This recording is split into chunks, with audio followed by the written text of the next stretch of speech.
Hey everyone, it's Alan Schimmel and you're watching TechStrong TV. Today's Monday, December 21st. It's Christmas week. Not sure if you're working. Well, you're working from home, so you might be working full time. You might be easing into Christmas. There's still plenty of work to do. Thanks for joining us. We've got a great show for you today. I personally did 3 or 4 interviews that I wanted to bring to your attention. Let me tell you who I've got. I've got Tom, TJ Jermolak. And Tom, if you don't know, is an internet pioneer. He's currently the CEO of Beyond Identity. But Tom and his partner, Jim Clark, have probably founded 25, 28 more companies, internet companies, starting at Silicon Graphics, Netscape, Shutterfly, Excited Home, so many others. Tom talks to us. Beyond Identity just raised $75 million more in venture funding on their mission to make passwords obsolete. So good talk there with TJ, Tom Jermolak. Next, after Tom, I have my friend Colton Andrus. Colton is the CEO of Gremlin. Colton's also a pioneer in the chaos engineering space, having worked at Netflix and AWS. Speaking of AWS, they recently announced a chaos service product. It's a typical AWS offering, actually, and I think it'll wind up helping Gremlin.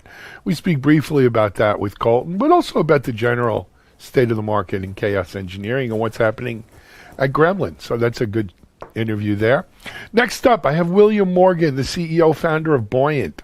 Many of you may know Buoyant as the people behind Linkerd, the popular CNCF service mesh project. But what does Linkerd do as a business model, right? Besides supporting the open source Linkerd, or what does Buoyant do as a service model, rather?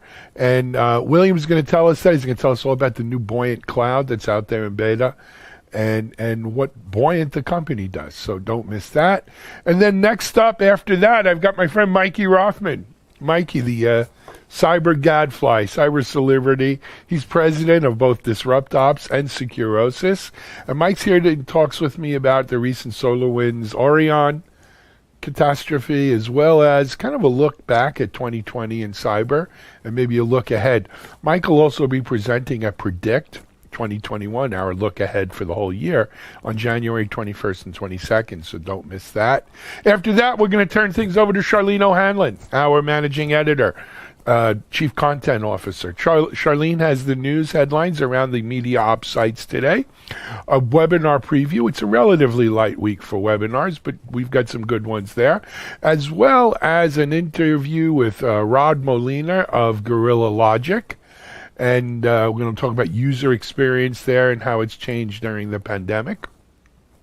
Then we're going to head over to the Analyst Corner with Mitch. As usual, Mitch has some great stuff there for us. He actually has a discussion with Ronan Slavin, co-founder and CTO at SiteCode. He also has a video demo of the new CloudBees engineering efficiency module, another video of the new CloudBees feature management module as well.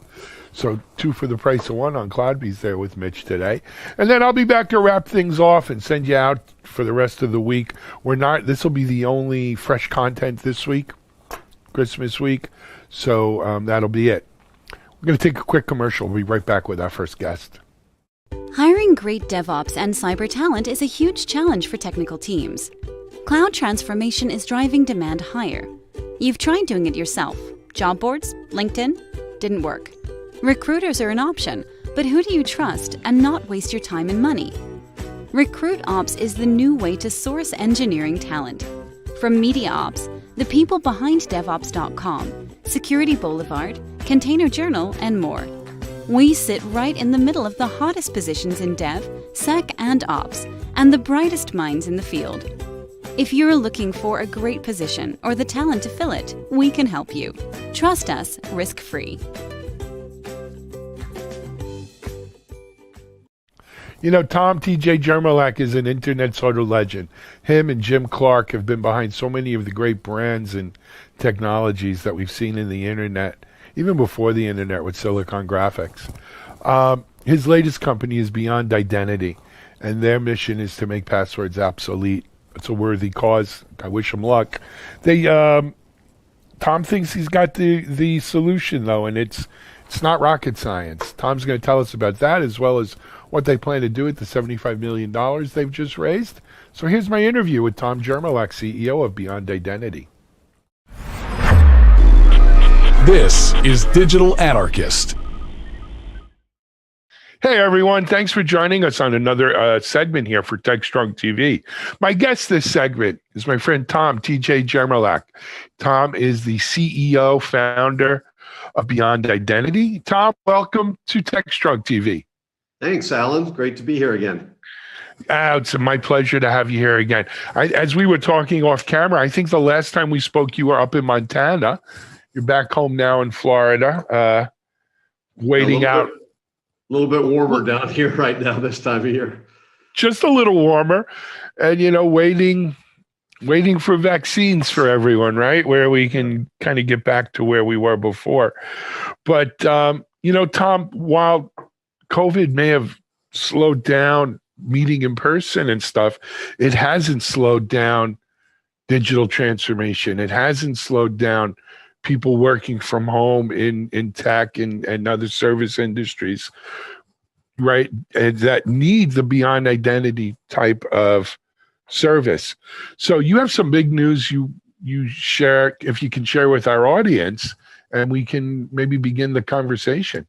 Sure, exactly. As you say, Alan, the COVID experience has rapidly accelerated corporations' need to deal with remote workforces, work from home, as they say, and I think we all now realize that that's not going away. There might be some slow migration back to the workforce for some part of the time, but it's certainly not going to be 100%. Okay, everybody go back to work starting in March, and so we've seen a full year of this effect. We will see what's going on with it, but we definitely know that corporations are now making their plans that this is going to be the new normal.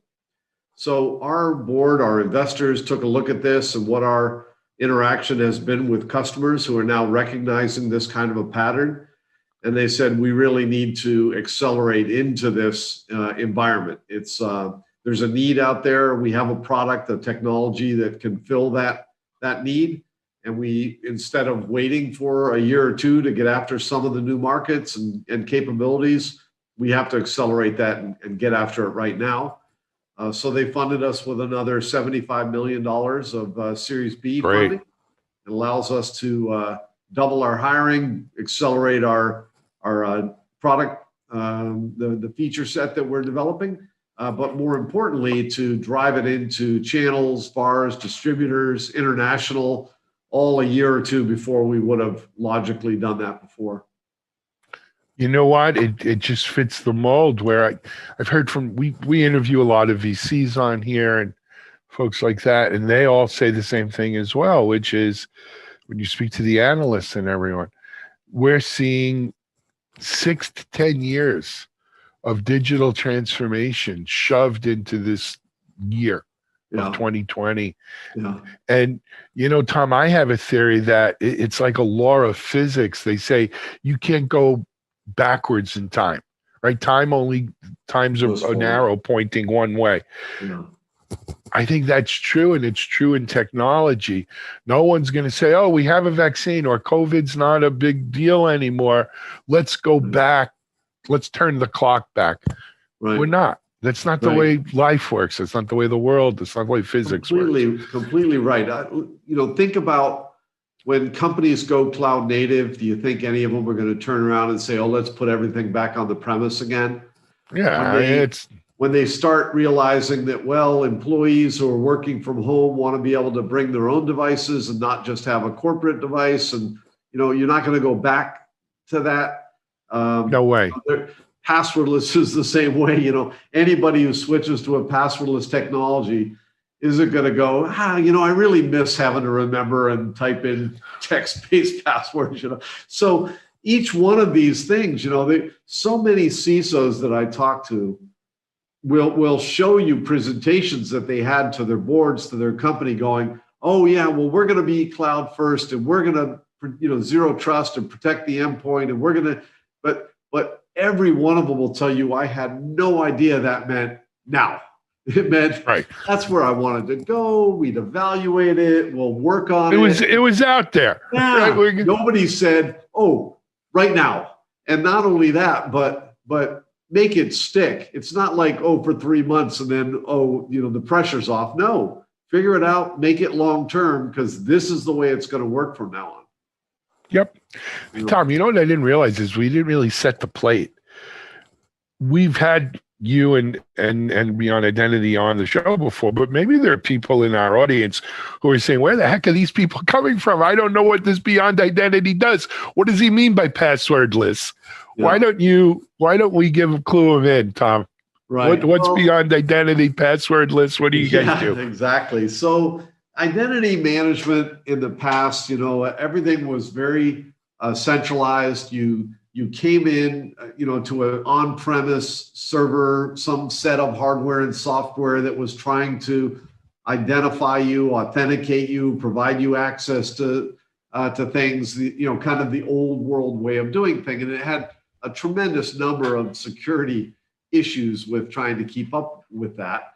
As time has gone on, the on-premise things are moving out to the cloud, which created its own security issues and vulnerabilities, because they still weren't moving identity management out to where the user was, to where the endpoint was. And that's what we really do, is we're saying, just like cloud native and moving things out to the appropriate edge, we need to do that for users. So we're going to take the identity management out to where the endpoint is, the laptop, the desktop, the phone, if they're mobile, if they're at their home or at their business, wherever they are with their device, that's where we're going to start the zero trust experience. So we go to a passwordless system. You don't have to enter any text-based passwords. In fact, we've removed them from the system completely, so there's no surface attack area for the black hats that are out there.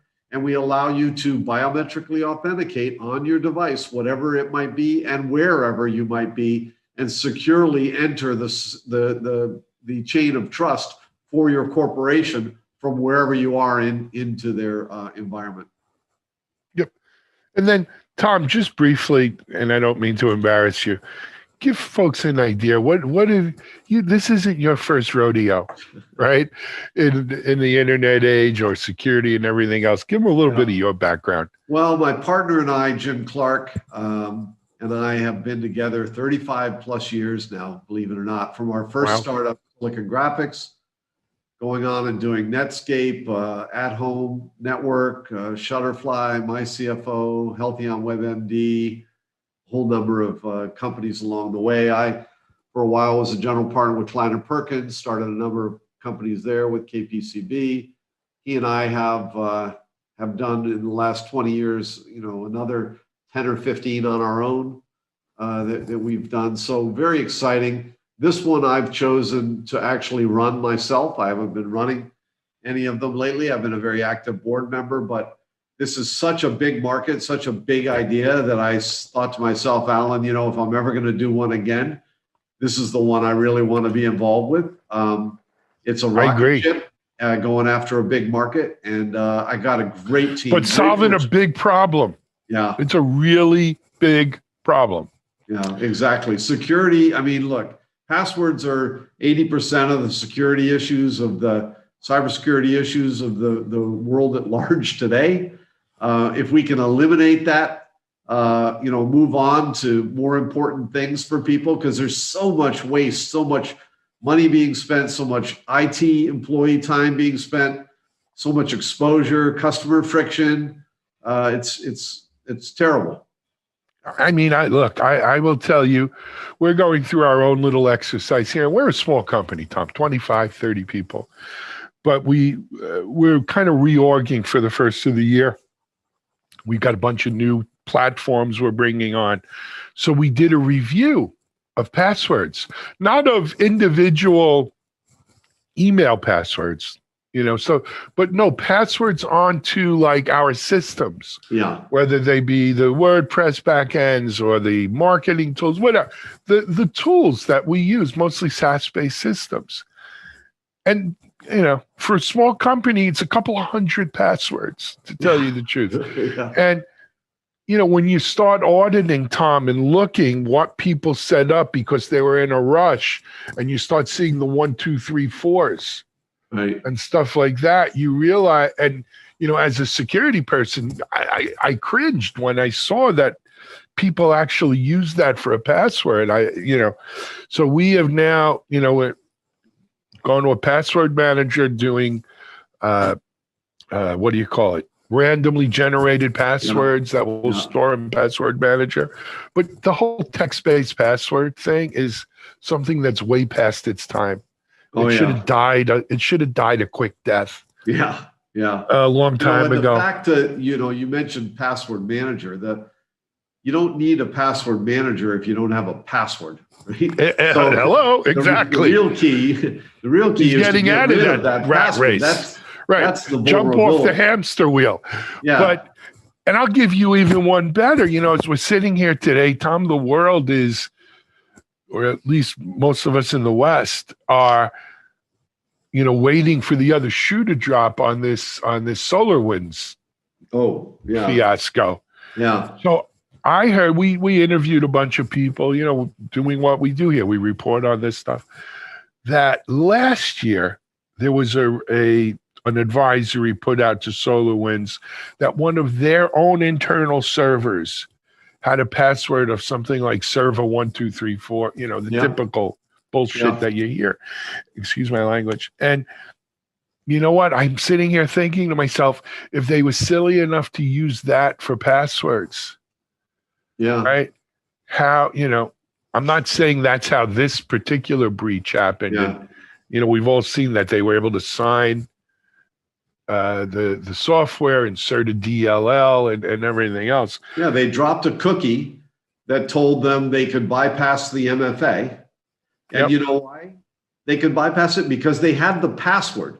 Again, like your password managers, if there wasn't a password, you wouldn't have had that problem. So the MFA, I'm not going to say their name, but the MFA vendor that was involved came out and said, oh, it wasn't our vulnerability. I'm like, yes, it was, because architecturally, that's relying the on way passwords. you designed it. That's the way you designed it, right? If you didn't have the password, if you'd removed that, then you wouldn't have that opportunity. It's just, we got to get off the passwords.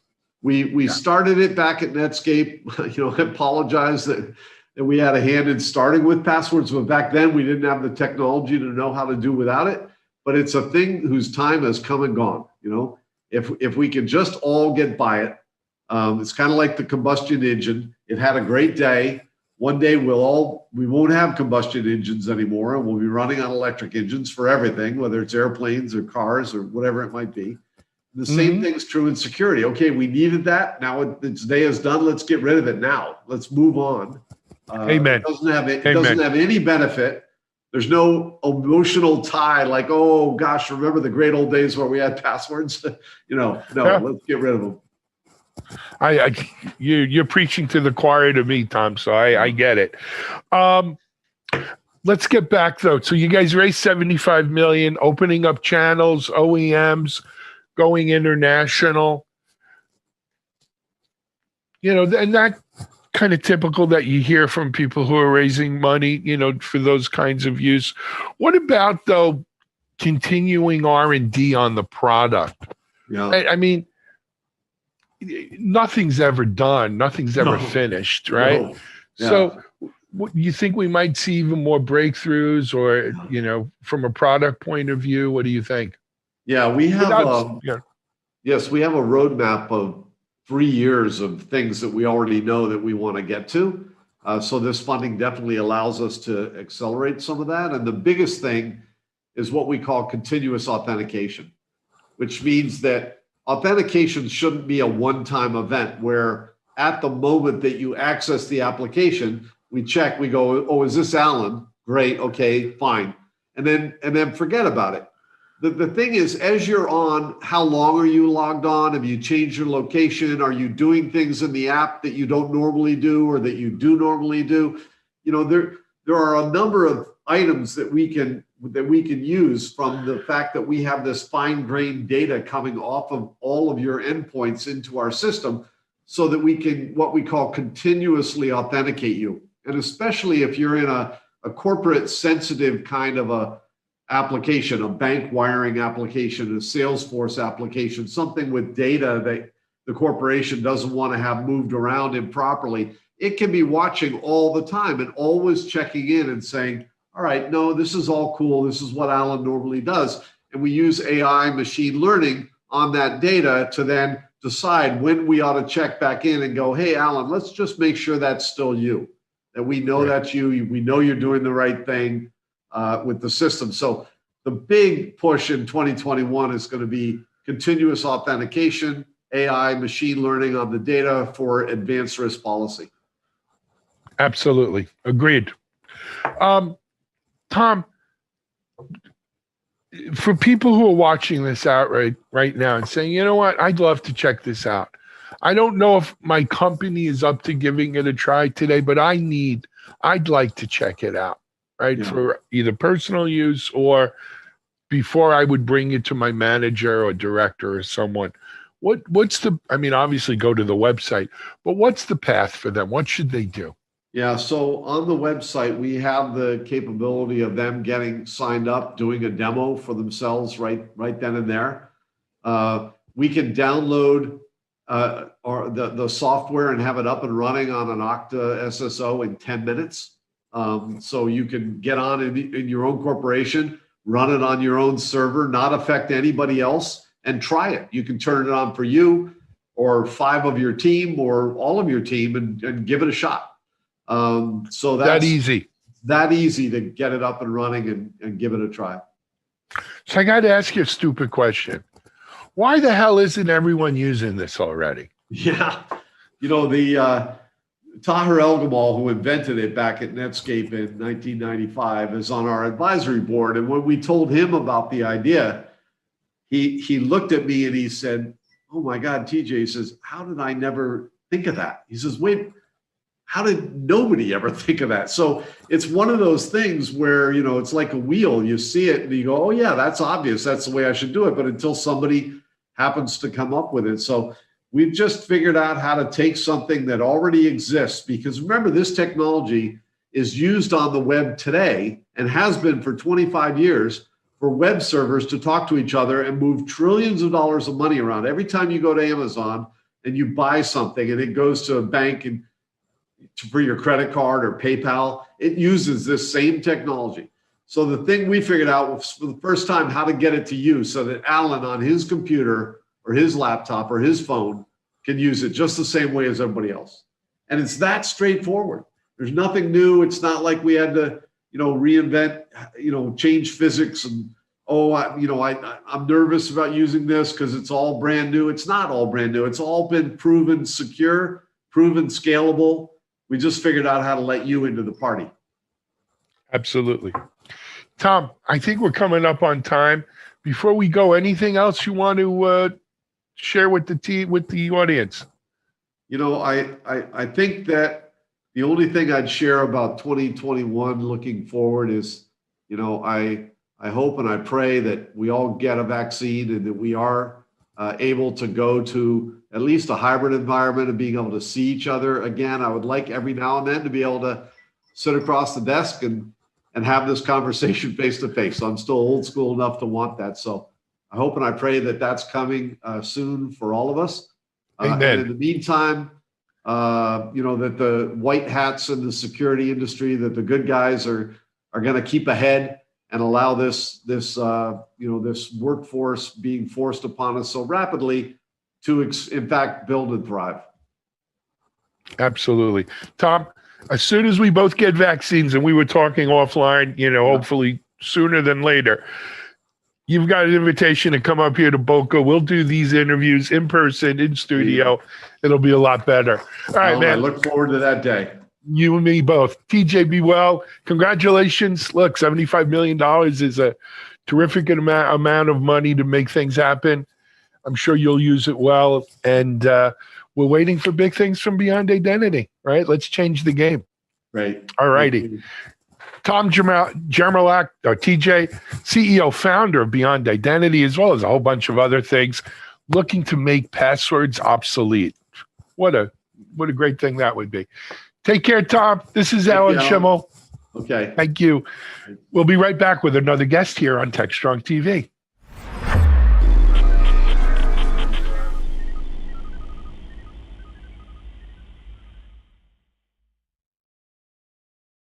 SecurityBoulevard.com is the leading resource for news, analysis, and education on challenges facing the cybersecurity industry. SecurityBoulevard.com covers all aspects of cybersecurity, including data security, DevSecOps, cloud security, application security, network security, security threats, and more.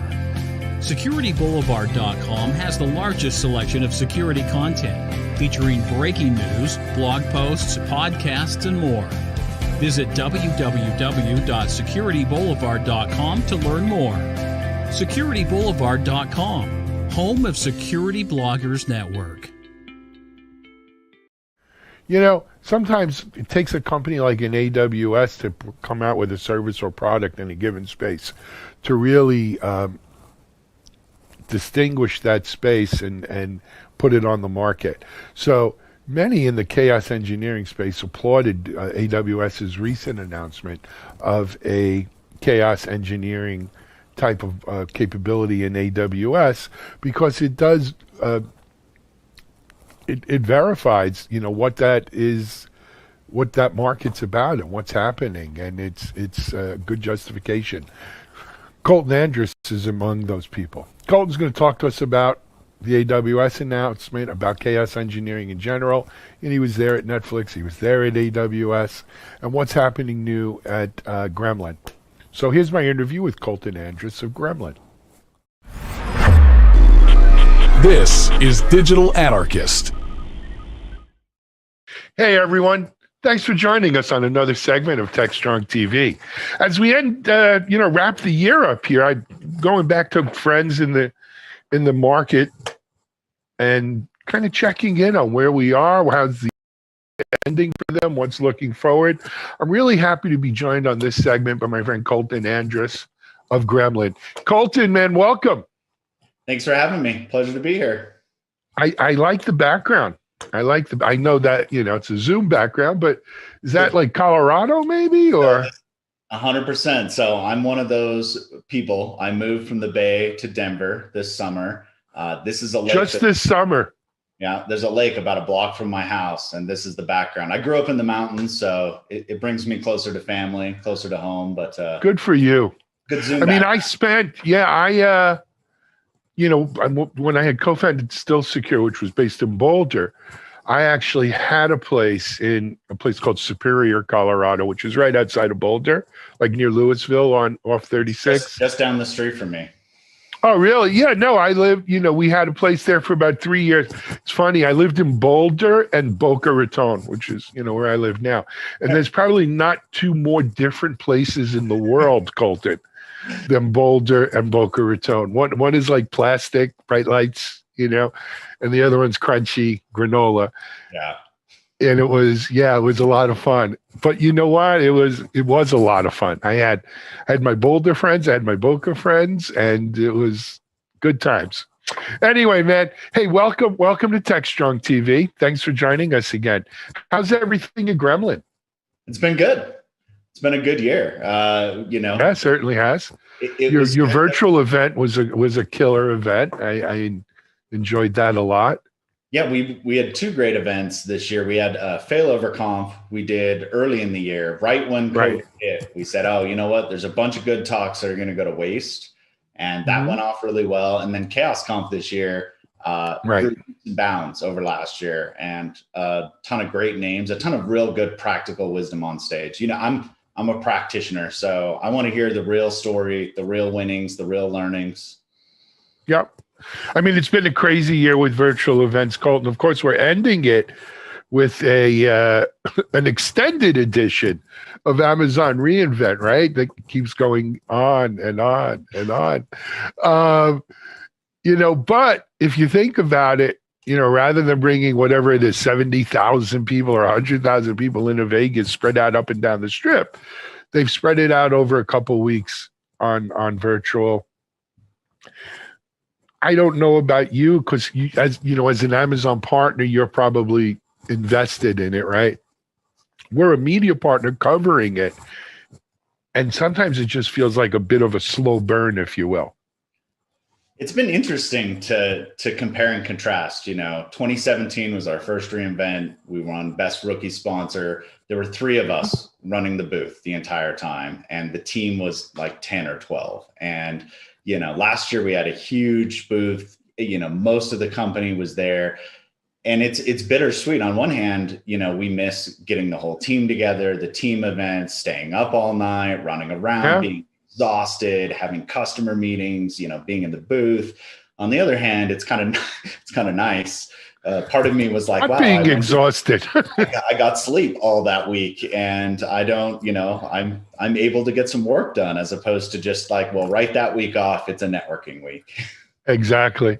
Well, and not only that, quite frankly, as the CEO here, I deal with the same thing.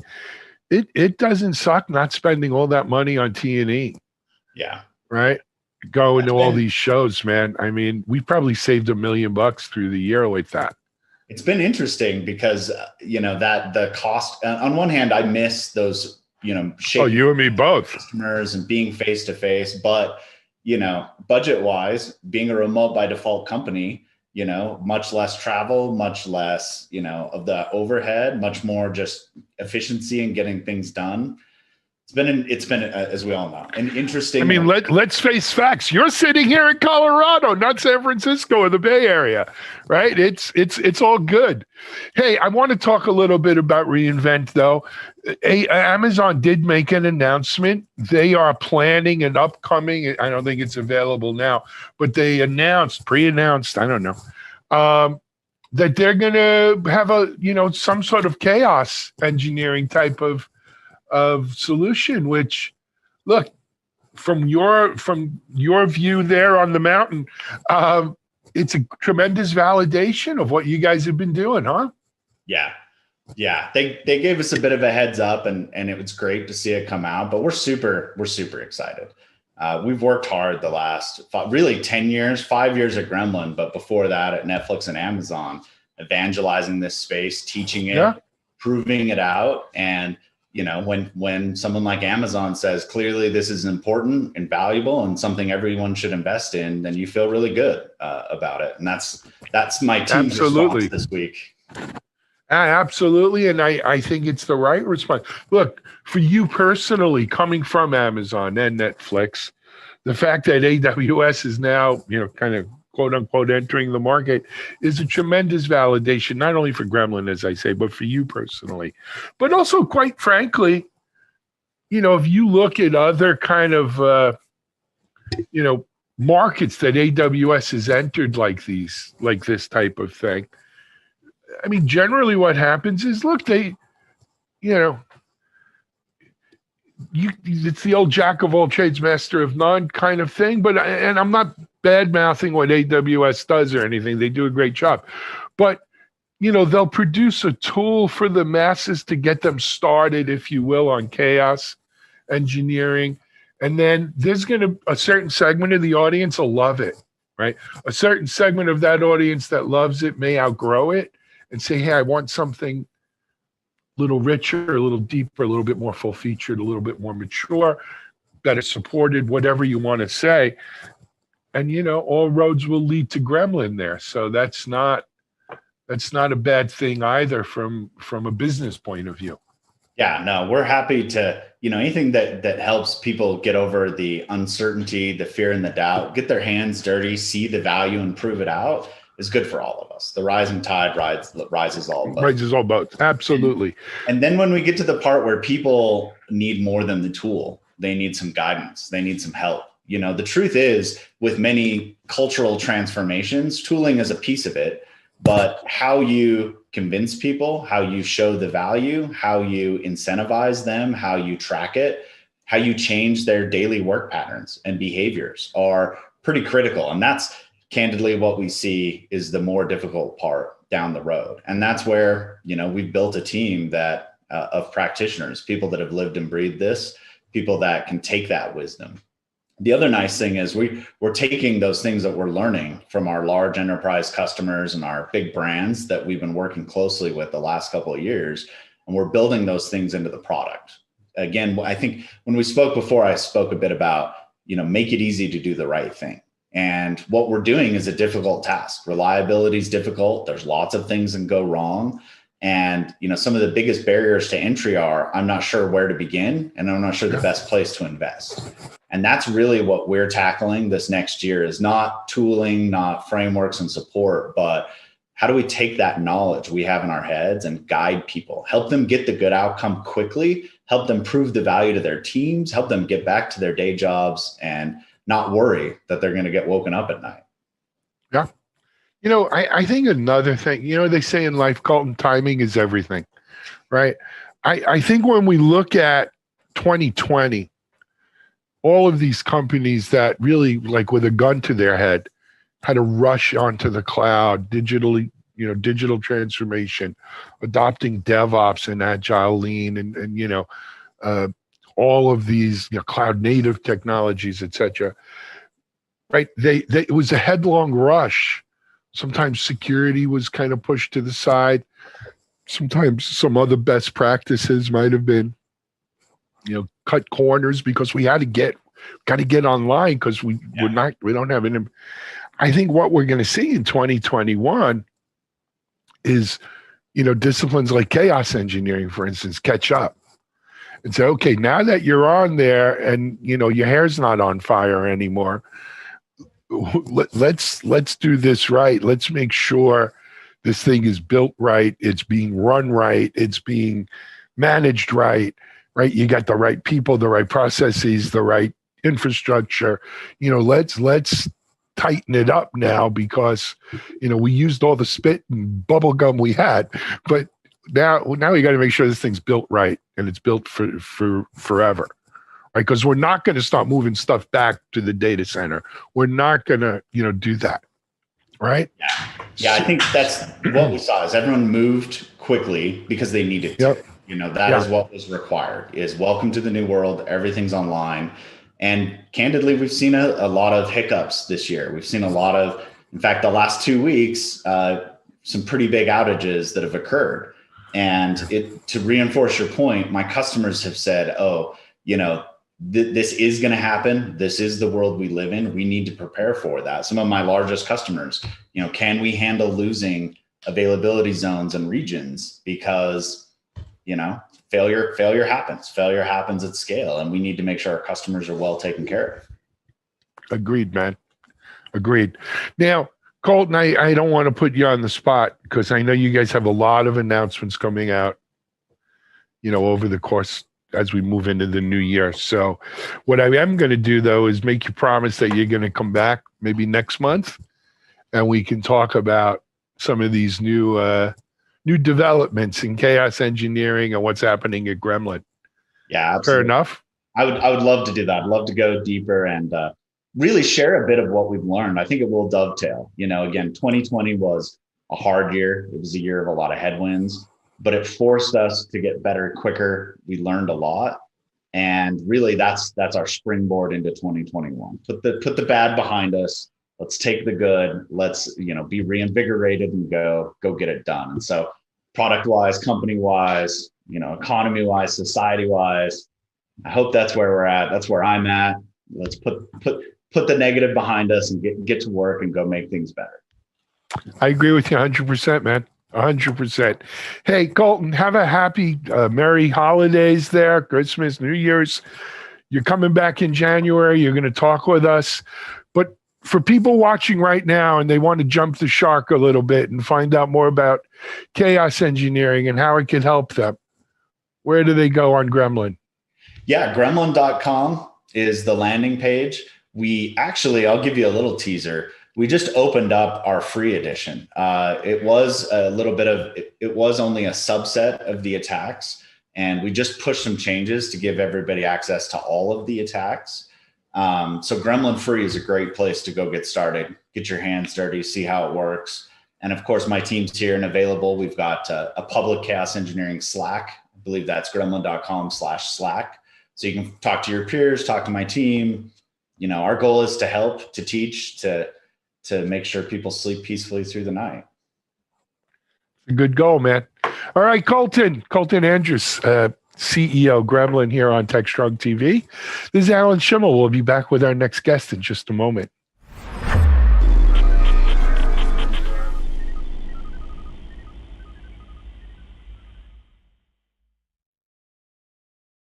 ContainerJournal.com is the leading online destination for centralized computing-related content. ContainerJournal.com covers all aspects of software containers, from container management, data management for containers, container security, networking for containers, to the entire container ecosystem, Kubernetes, microservices, serverless, and more. ContainerJournal.com has the largest selection of container-related news, featuring breaking news, blog posts, podcasts, and more. Visit www.containerjournal.com to learn more. ContainerJournal.com is operated by MediaOps Inc., the team behind DevOps.com, Digital Anarchist, SecurityBoulevard.com, DevOps Connect, and DevOpsDozen.com. Buoyant.io are the people behind Linkerd, probably one of the simplest service meshes on the Kubernetes stack. But you know what? Having an open source project's great, but if you're going to have a commercial entity, you got to figure out how to monetize it. Enter Buoyant Cloud, new service from Buoyant. It's in beta right now. William Morgan, their CEO, is going to tell us all about it and what more Buoyant is doing. This is Digital Anarchist.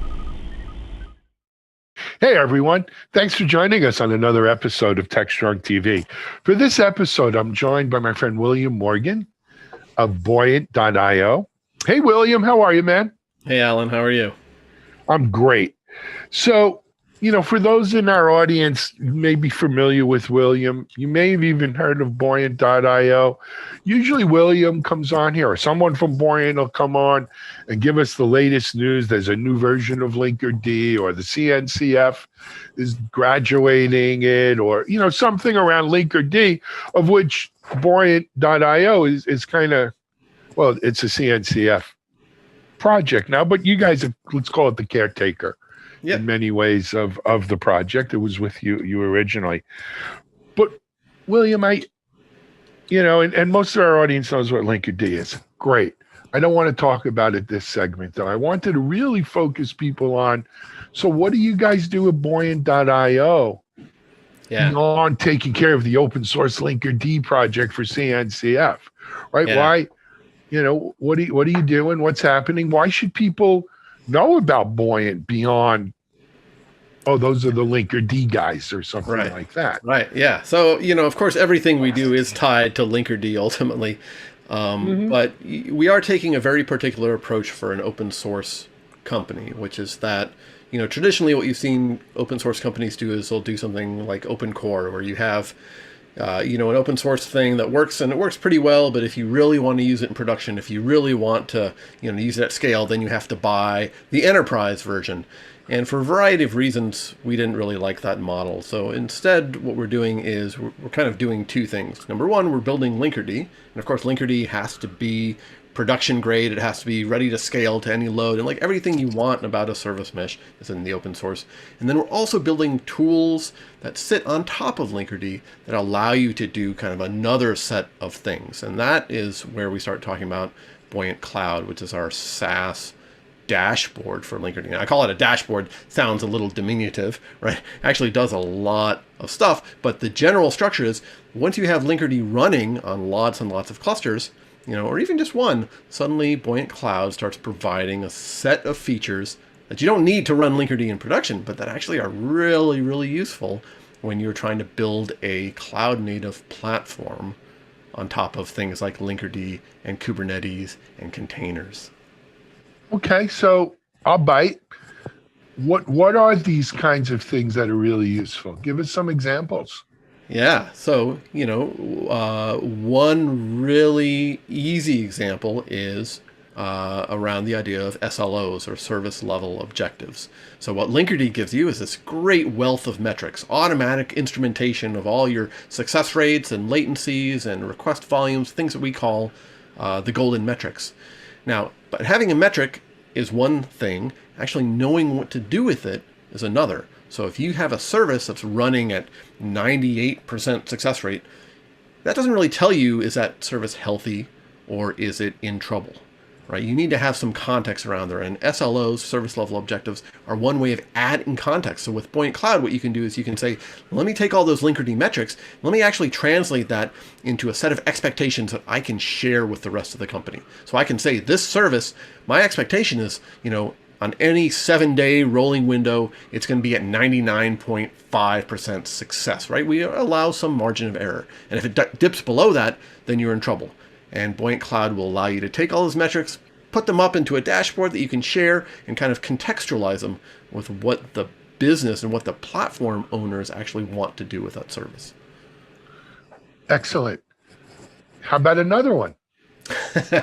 Yeah, so, it turns out that the number one reason why things go wrong with software is not because the computers went wrong, it's because the human beings changed something, right? We are the problems.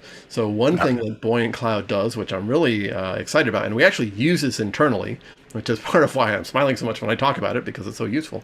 But we'll actually tie all of the changes to your Kubernetes applications to those metrics. So we'll show you, hey, here is a record of every change to your application, regardless of how you made it, right? We can detect this from Kubernetes itself, and we'll give you a timeline of those changes, and then you can line it up with the metrics, and you can say, okay, here's this dip, and here's what changed, and now I know exactly what happened to cause that. And that's, of course, the same way that Linkerd does all of this automatically without humans really having to be involved.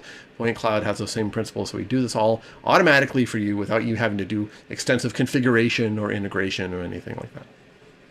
Excellent. Excellent.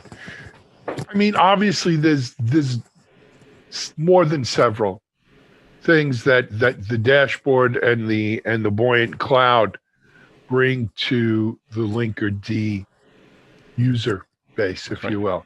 Yeah. So does that make, so is it sort of would it be fair to call it an open core type of strategy then? I guess in my mind, what open core refers to is, we have Linkerd and then we have Linkerd Enterprise. So what we're trying to sell is basically the same thing. And so for us, it really is quite different. You are running Linkerd on your clusters, right? That's part of why it has to be, in my mind, it has to be open source. Everything has to be out there. It has to be like a CNCF thing, right? This is something you're bringing into your environment. Whereas Buoyant Cloud is a SaaS product, the kind of the risks associated with that are much, much less, right? You're not operating that yourself.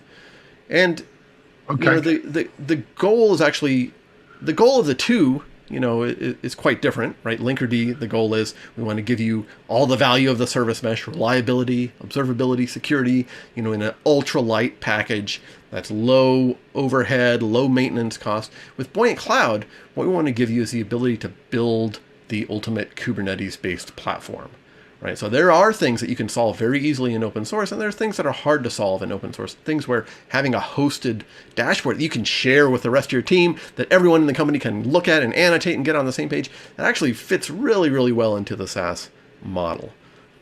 Yeah.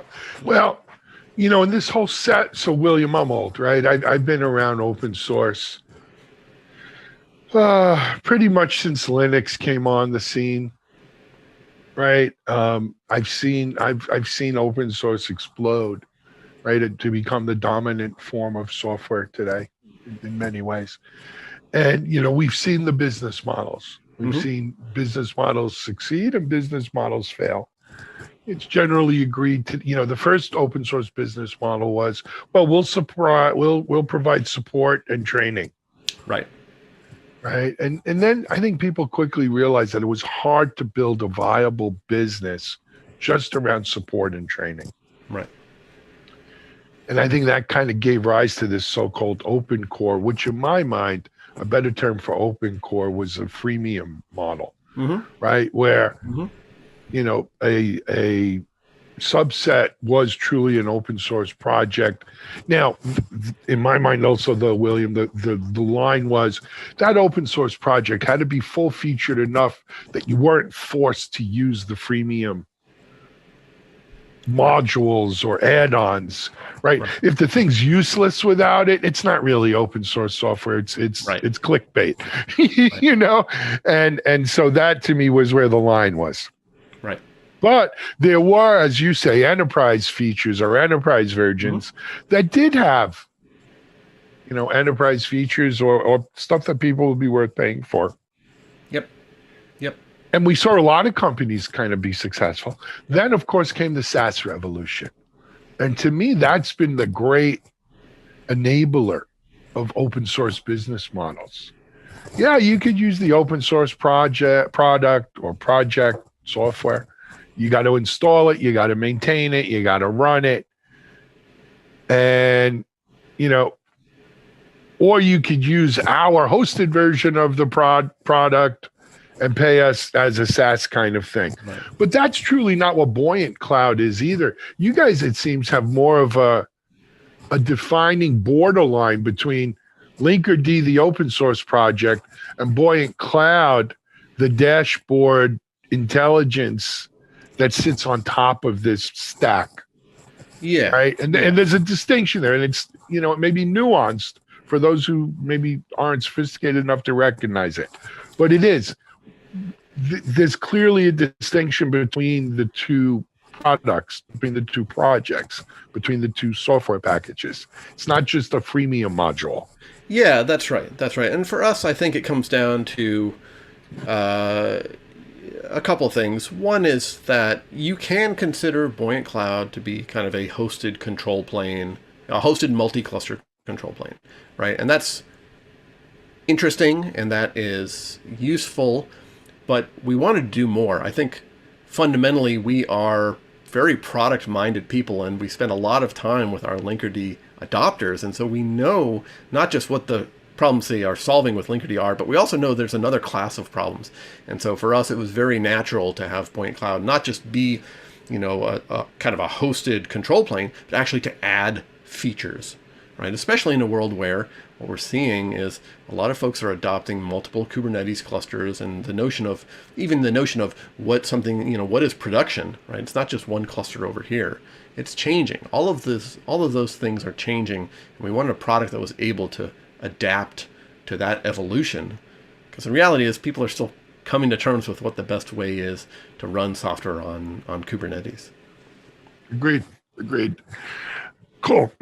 So it's the end of the year, William. Looking ahead to next year, what's on? If you can talk about it, obviously. What do you think's on the roadmap for Buoyant Cloud?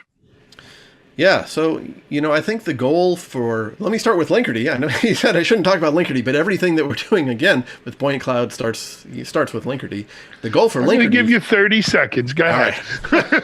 I won't even need that much. The goal for Linkerd is to become boring, right? This layer of the stack should be something that is installed, and you're not reading blog posts or, heaven forbid, writing blog posts about it. You're just installing it and moving on with your lives.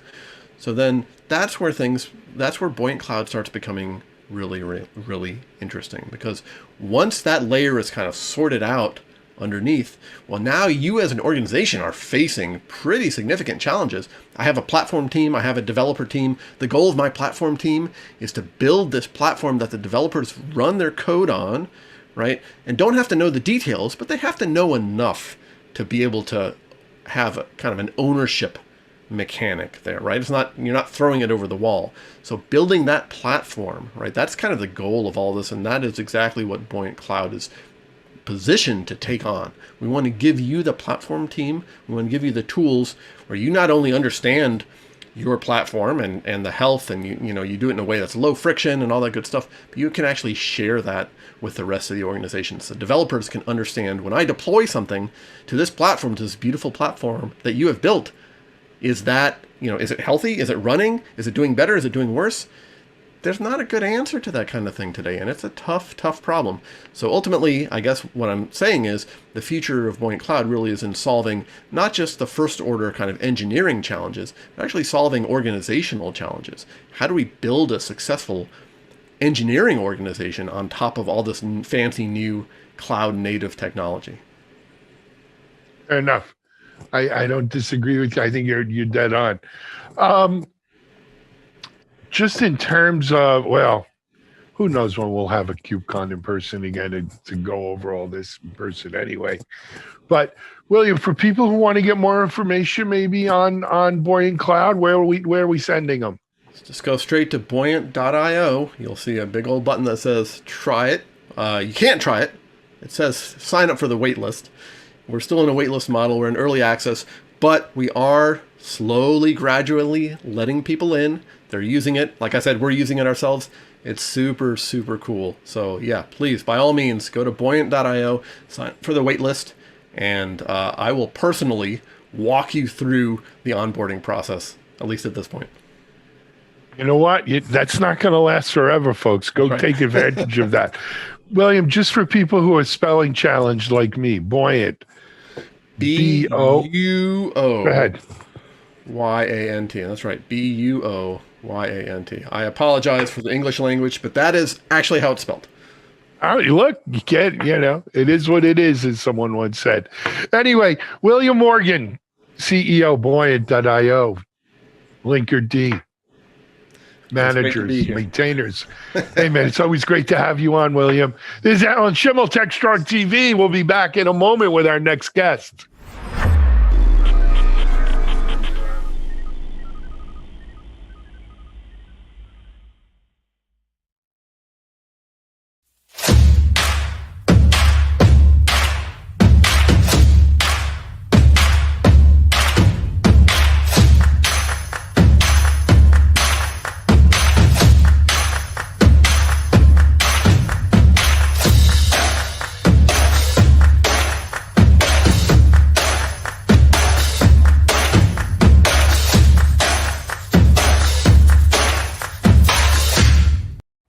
I know Mike Rothman 15 years, maybe more, 20 years. Always a pleasure to have Mike on. He's smart as a whip about security, funny, and we just have a great time whenever we get together. Caught up with Mike. He's going to talk with me a little bit about the SolarWinds Orion event, as well as a look ahead and a look behind in cyber this year. Mike Rothman, president of DisruptOps and Securosis. This is Digital Anarchist. Hey, everyone. Thanks for joining us on another segment of TechStrong TV. My guest this segment is my friend Mike Rothman. Mikey Rothman, he's president, founder, co-founder of DisruptOps, also founder and I forget if it's CEO or president of Securosis. President of Securosis and Security Insight, and just all around security guy. Gadfly. Just gadfly. Yeah, a gadfly before it was cool. Mike, it's always a pleasure to have you on, man. You look great. Everything well? It is. It is for this kind of strange existence that we have been dealing with for 8 months, 9 months at this point. We're doing okay, right? Security's very fortunate, kind of both businesses, both Securosis and DisruptOps are doing well. Family's good. So again, I really can't complain about much, so I'm not going to. Good. And who would listen anyway, Mike? Let's face it. That's right. Another guy kvetching who about would something. care? Who needs that? Yeah, just another kvetching guy. All right. So, but let's move to security. So, Mike, thank God businesses are doing well. Everyone's well. 2020 has been the most unusual year I can remember, pretty much ever in my life. Yeah, I mean, I think the year the dot-com burst was crazy. Like shitty, but interesting would be okay. Yeah, I mean, but look, let's be honest. You said business is good. Yeah. Not good business is good here. I think a lot of us in cyber, in tech in general, in services in general, like service industry jobs, who've been able to transition to working from home, have missed out, thank God, on the misery, a lot of the misery, on a lot of the economic misery. We haven't missed out on the 1 in 1,000 Americans are dead. We haven't missed out on our social lives being upended. We haven't missed out all of that fun. But we have missed out on, do we have food to feed our children? Yeah, that's right. Right? That's right. That's right. And thank goodness for that. Yeah.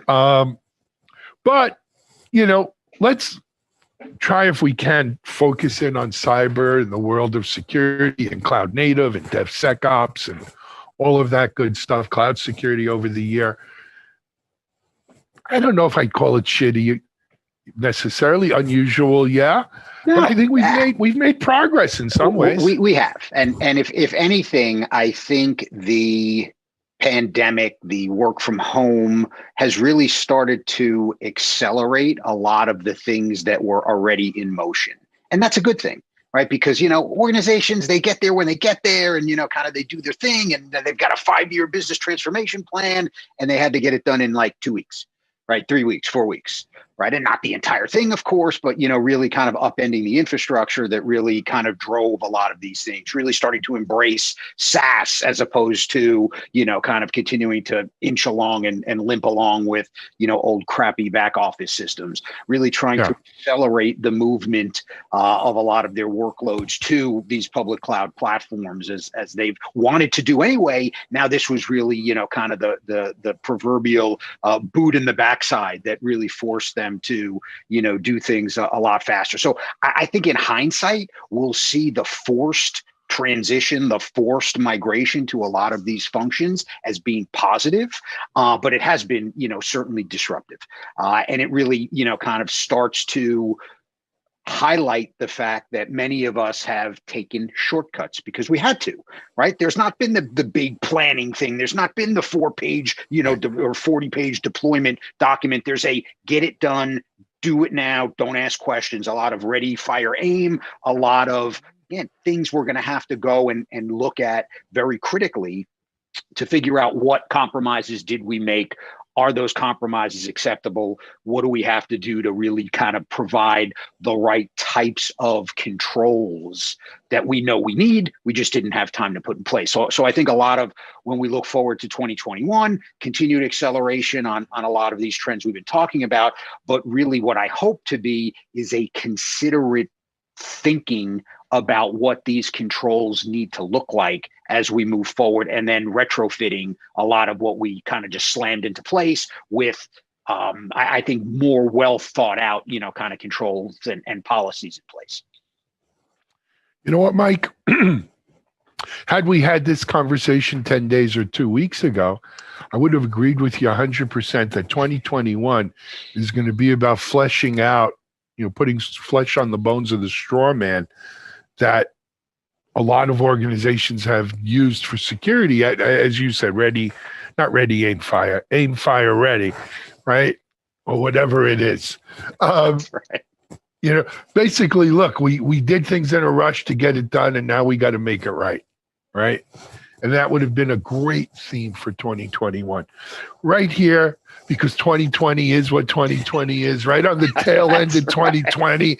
They when we thought we were done, they pulled us back in, right? More. That's right. Just one more. Take this on the way with you. Steve Jobs comes back from the dead. Just one more thing. One more thing. Just incredible. This SolarWinds thing. And I'm not here blaming SolarWinds. I realize a year ago someone said one of their passwords on his server was SolarWinds 1234 or whatever, and shit like that happens. But that's not what got us in this predicament. This was, in many ways, the perfect crime. I expect George Clooney, Brad Pitt, instead of a bunch of Russian hackers, right? An Ocean's 11 plot here. Yep. But I think it's going to, at least for the first half of 2021, kind of grab our attention, grab our headlines, grab our how do we prevent this and how do we mitigate this. Interested in your thoughts. Well, I mean, let's be clear. Supply chain effect and attacks have been with us for a long time.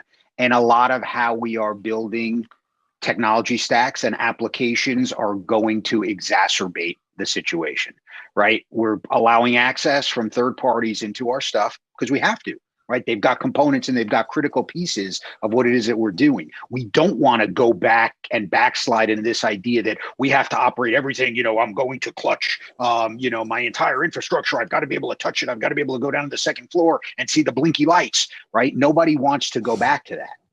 Right. But with that means we're going to necessarily have to accept an increased attack surface, and this is one of the logical conclusions to that. Honestly, when you think about it, and again, you kind of hate to kind of do the little hat tip to folks, but Orion was actually a perfect Trojan for this kind of attack. It's a network monitoring tool. So it comes in, it's doing recon because that's what it does, right? It's sending traffic back and forth over the network because that's what it does, right? And then it's really just, the only opportunity you have is on exfil, right? And you can encapsulate that, and it's SSL, so it's really difficult unless you're doing full SSL decrypt on the way out. There's really no way to figure out what this tool is actually doing and who it's communicating to. So almost a perfect Trojan from that standpoint. What do we do to defend against it?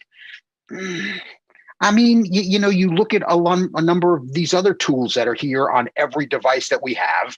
I don't know, next generation AV. It wasn't, but it could have been.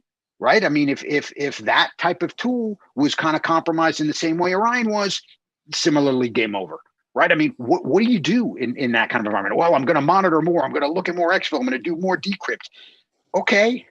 You're still not going to be able to truly cover everything. So it's back to understanding what our risk really is, trying to mitigate that to the greatest degree possible, and moving on with life. Right. You know what? You're going to go home today. You're sitting in your office and all I see is green, but by the time it's all produced, there'll be some nice background and stuff like that. You go in your office, you get in your car and you go home, right? There's a risk in that. I actually don't go anywhere. I just sit in my basement all day, but maybe, I don't know, today maybe you're risk adverse, right? Well, no, but you know what? Today may be the day I get to do a Trader Joe run. If today's the Trader Joe run, then I get to get out of my house, right? Yeah. There's risk in that. There's risk in everything. So we have to understand and really start taking this risk perspective. And not that we don't do it seriously, but we go through the motions, right? We do our checklists, we do all that. Now we really have to start thinking. I saw some guy say, well, we got to start protecting the data. Good luck with that, man. We've been trying to do that for what? I don't know. We've been doing this for a long time, 25, 30 years at this point. So, I think that there's going to be, like the retailers, when we used to have retail, right? Shrinkage was 2%. If it went up to 4%, they were screwed. If it went down to 1.5%, they made a whole bunch of money that year, because that's just the cost of doing business. So again, not to be, totally cynical or defeatist or, just not accepting, kind of the reality of the situation.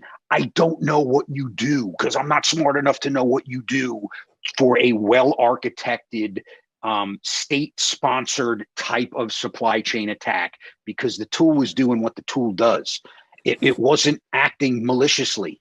It was actually acting normally under control of a malicious actor. And in that case, again, I don't know what you do. I have a couple of thoughts on that. First of all, if we were talking about selling ladies' lingerie on the third floor, I would give a shit whether they were broken into or not, quite frankly. But we're not talking about ladies' lingerie, right? We're talking about Department of Homeland Security, potentially DOD, three-letter agencies, etc. And so from a risk point of view, one of the things, when we're evaluating risk and reward and all of that is these are, high level kinds of targets. These are high yield kinds of targets. So we do need to, I don't know there's no silver bullet or magic bullet here. So anyone looking for that, hold on, Alan. Let's kind of use a little Cold War analogy, right? Mm-hmm. There was no defense against a nuclear attack. Yep. And today there still is no defense against nuclear attack except having nuclear attacks. If you have mutually assured detection. So the reality is the way to handle this on the part of, if the actor was Russia, and we all know it was Russia, we got to hack the shit out of them, right? And again, if only just to say, by the way, we know you were in here, and that's fine. There wasn't a lot we could do to stop it, but we're in your stuff too, right? And I think kind of So I 10 think years that's ago, but you don't say that, right? We'll of do course that. you don't say that. I'm But going you to know that. assume we're doing it. Assume And the we're peop- doing it. Here's my point. This is something, I saw this coming in security 10 years ago. We really started having the discussion around not when, or not if, but when, put more money into not preventing these attacks, but responding to these attacks. And when I read about what's gone on with this particular series of attacks, what scares me is, they had recon. They're in here since March. What did they have access to? When did the president know? Right? What did they have access to? What do they still have access to? How do we clean this up? How do we mitigate any damages that have been done or will be done? We're not going to undo it. And like you said, I don't know how we stop it. But can we have a better response? That, I think, is where maybe, but so back to the risk concept. I mean, I think there really is, a discussion that has to be had about what absolutely positively cannot be lost, right? Maybe it's the list of, kind of intelligence assets. Maybe it's, again, there are lots of different things. Organizations think, oh God, my whole life's going to end if this gets out.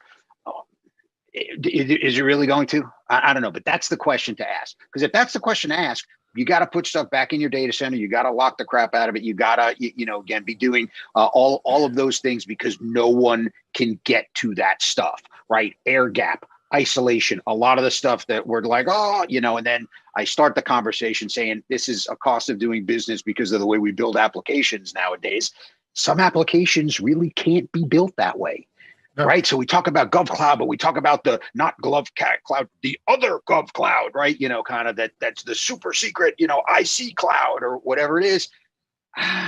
Is that really a good idea? I don't know. Right. I mean, because I don't think that there are ways when we're allowing third parties, even if they've been FedRAMPed and all that other stuff, into our environment, there's going to be risk there, and there's going to be more of these supply chain attacks. It's just that simple. I agree with you. I think we've got to have better mitigation plans around what do you do? Okay, this happened. What do we do? I do think I think there's another issue though, and it's around supply chain attacks, and quite frankly, whether it's a digital supply chain or a physical supply chain, this is a real 2020 lesson. We should have learned it with personal protection equipment, right? When China shut it down, we had no goddamn mask here or face shields, and poor Hoff is printing out 3D face shield beds we have a guy at that home. did that too. Yeah, one of our Disrupt Ops guys has a 3D printer, and he was doing the same thing. Because, when you have one company that 450 out of the 500 Fortune 500 use, and a good chunk of the American government, federal government use, not to mention others, you are, it's the single point of failure. I mean, again, classic security. Right? Single point of failure. Right. We've got to, there's got to be, even though Orion is a great product, I'm not saying not, but there's got to be diversity, I think, for just these kinds of reasons. Would it help here? I don't know. But that's my thought. I don't know, how do you track that, right? I make a decision for my business based upon what my business needs, and I pick this specific tool. I don't know, oh crap, too many people use it. It's too popular. It's too good. I'm not going to use it. I don't know. I don't know if that's sustainable.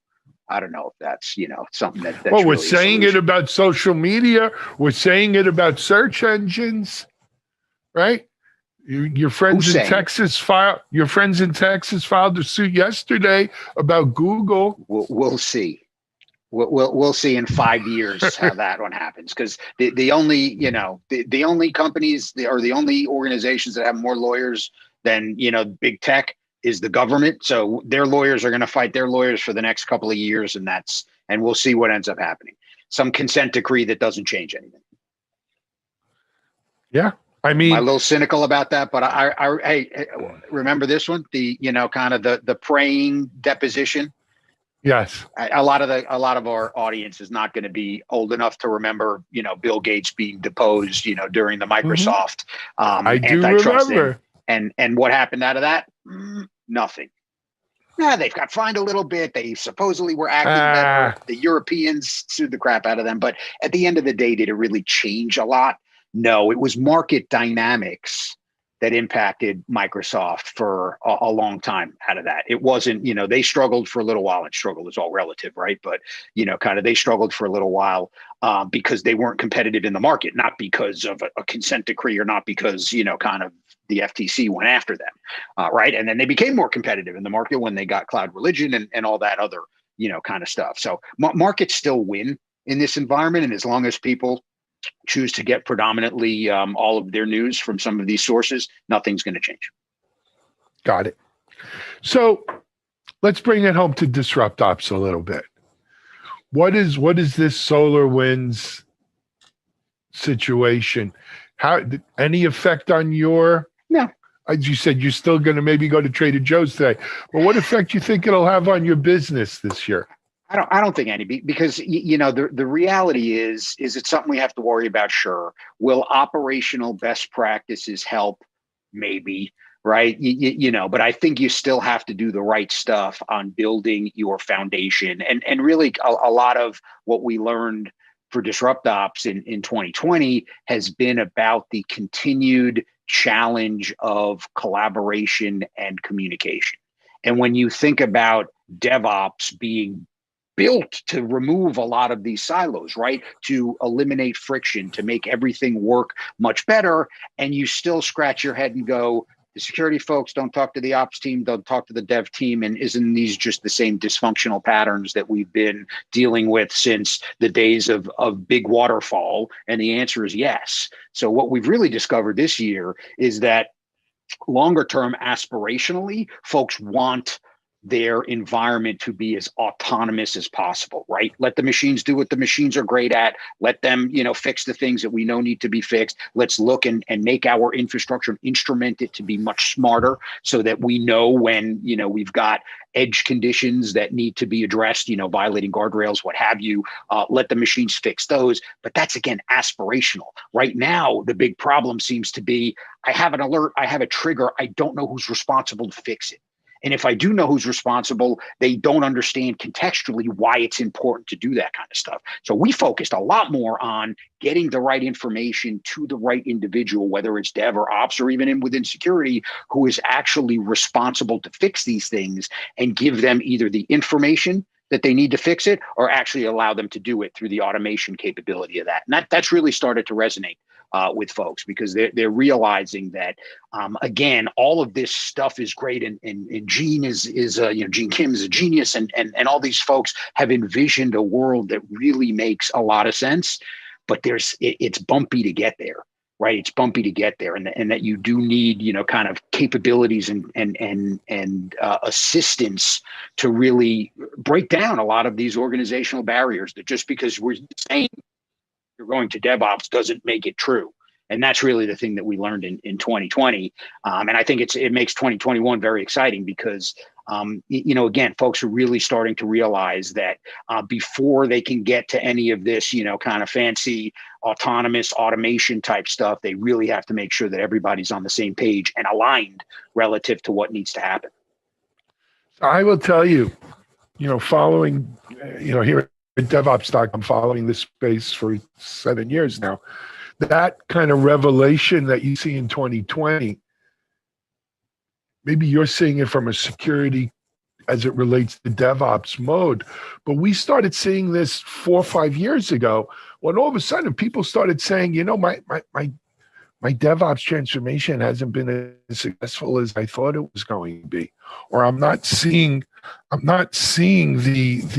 returns on this that I thought we would see. Right? Because you know what, Mike? It's not easy. But the reality is progress isn't always easy. It's lumpy. it's not that smooth. Yeah, it doesn't always go up into the linear right curve that goes like it goes like this, and that's normal though. That's normal, right? So yes, we've learned that in 2020. I think we've learned it in 2019, 18, and 17 too. Is there is a pot of gold somewhere out there at the end of that rainbow, but sometimes it's the journey, not the destination. And every day we do a little better, better every day. And over the course of years, you do see progress. That's right. And I think we have seen kind of progress. But again, I think that it's helpful to really start to see folks isolate where and again, where the work in progress is piling up. When you're on a shop floor, right? I actually studied industrial engineering in college. When you're on the shop floor, it's pretty easy. You look and go, oh, a lot of crap there, right? In this kind of world, it's not. And really, because it tends to be security, those things can get buried. They can be ignored. It's really hard to ensure and track unless you've really got a very sophisticated work management environment in place, ops management environment. It's really hard to track that stuff. So what I would say is that, yes, it's not an unknown problem. It is still an unaddressed problem. And we're starting to see folks looking at again, like companies like DisruptOps to start to help them break down those barriers and then give them a path to that autonomous aspirational future where their people are doing the stuff that the people are good at and the machines are doing stuff that the machines are good at. But it's going to be a journey to get there. That's for sure. Agreed. Hey, man. I can't believe this, but you and I are overtime. I don't think I've ever done an interview with you that wasn't overtime. Really? But Mike, before we end up, a couple of things. People who want to get more information about DisruptOps and their DevSecOps cloud security, it's disruptops.com. Yeah? It is. Just like it sounds, DisruptOps. Yep. And for people who want to stay up on the latest ramblings of you and Rich and the Securosis tribe. Yeah, securosis.com. We're honestly, kind of the good news is this cloud may be a thing, right? So cloud security. You think it has some legs, huh? So we're not writing as much as we were. We are still, kind of tweeting and doing our, social media stuff. So follow I'm Security Insight on INCITE on Twitter. Rich is just our mogul. So go kind of track us that way. And just follow along, right? But kind of, and someday soon, brother, we will be in the same place. It may not be in the first half of the year, but I think in the second half of the year, the hope is that we will get together. I'll talk to you about that. We're so quite frankly, we're starting to plan our first kind of in-person conferences for early 2022, and they're going to be hybrid. But we will be doing a DevSecOps event around RSA. And we have that'll be a virtual event. We have another cybersecurity event we're doing early March. I'll talk to you about, Mike. And then January 21st and 22nd, we have our third annual Predict conference, which kind of takes a look ahead. But that's not just cyber. It's digital transformation, DevOps, cloud native, and cyber. And Mike has agreed to be on a panel around cyber with me, as well as someone, I don't know if it'll be Mike, Rich, someone from DisruptOps will be presenting at Predict as well. So check that out at predict2021.com. Mike, it's a pleasure seeing you. I like this new stand-up desk, by the way. Gives me a little bit I don't see that window. It's a good thing. You're looking good. You're looking good, my friend. All right. I'm a little pale, but I've been in the basement for 9 months, so not a lot of opportunity to get color. I hear you. It's okay. It's all right. At least you have hair. I do. That I do. Yep. All right.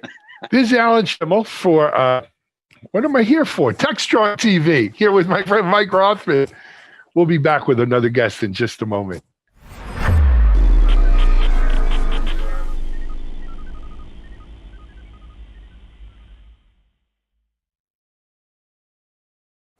Next up, we've got Charlene O'Hanlon, our Chief Content Officer. Charlene has news around the sites today, as well as a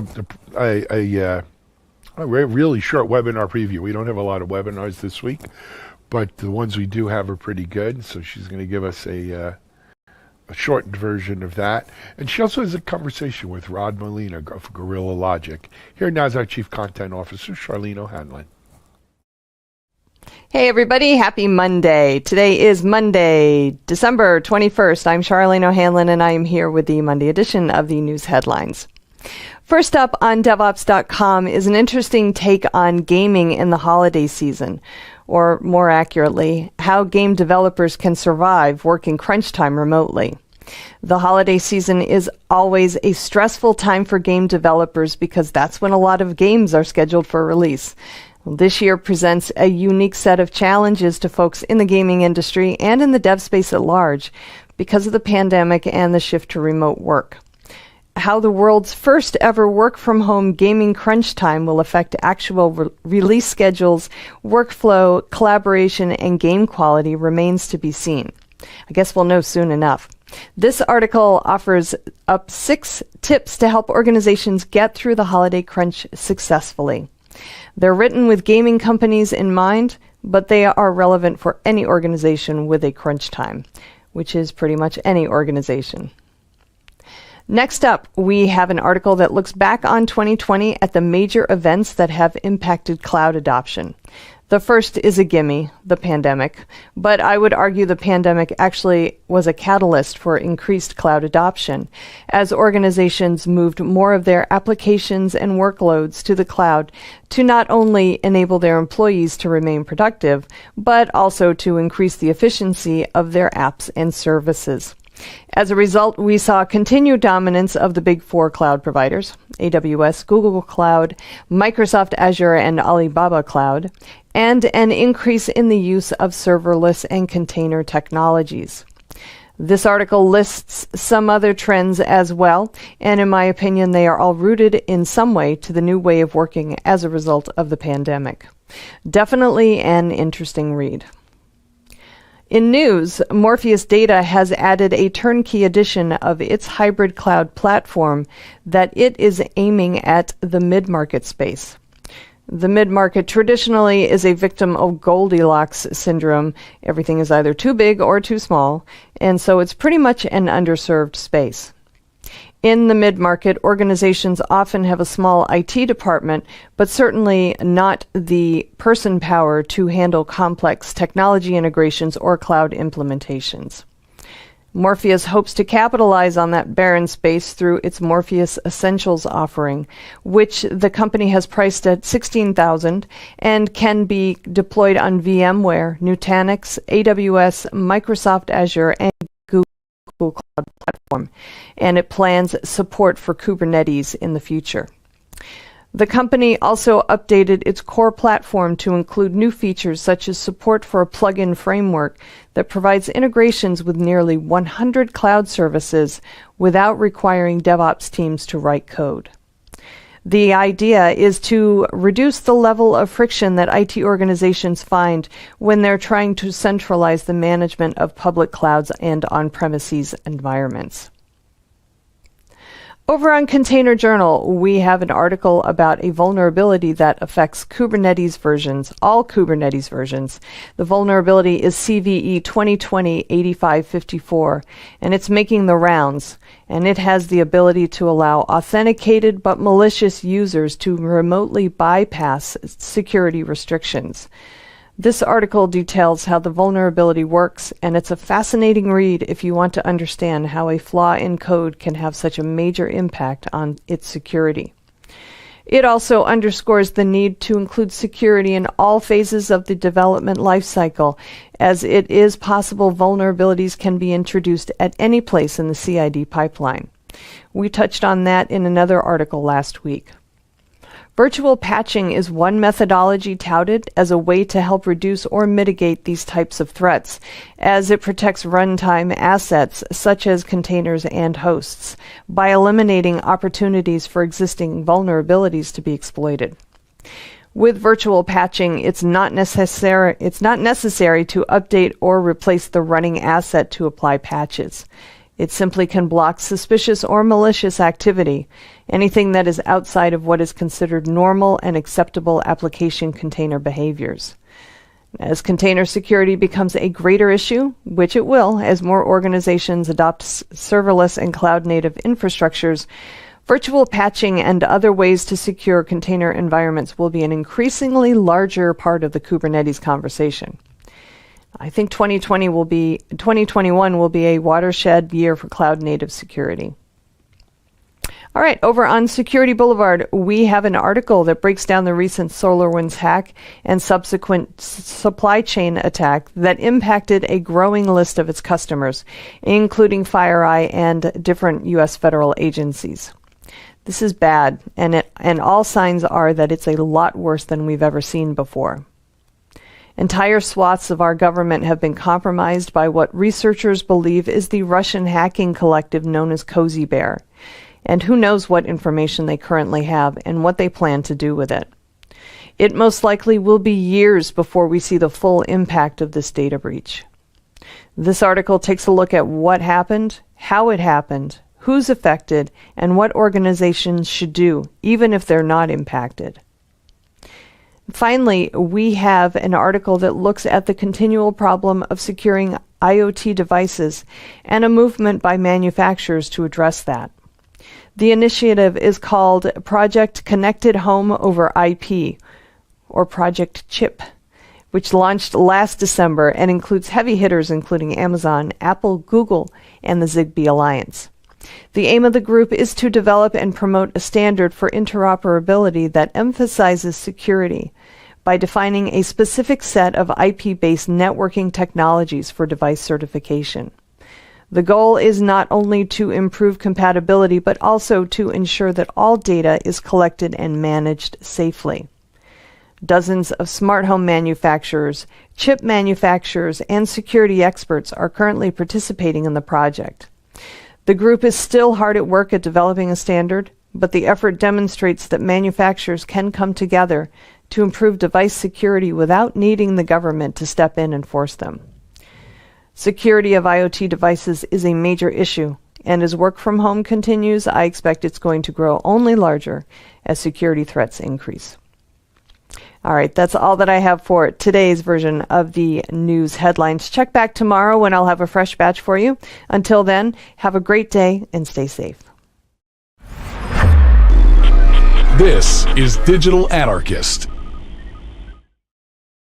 Hey everybody, welcome back to TechStrong TV. I'm Charlene O'Hanlon, and I am here now with Rod Molina, who is a DevOps practice lead at Gorilla Logic.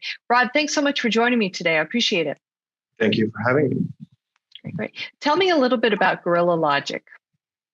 Yeah, sure. We are a nearshore specialized consulting services company. Our main niche business model is consulting services and product development for high growth companies in the US, basically. We've been thinking about moving to other markets, but mainly for now in the US. Okay. All right, great. So wanted to talk to you a little bit about how kind of the user experience has changed and DevOps' role in that in light of the pandemic, and just some of the factors that organizations maybe perhaps need to keep in mind when they are looking at their CI/CD pipeline and their DevOps practices, and how really that's kind of changing.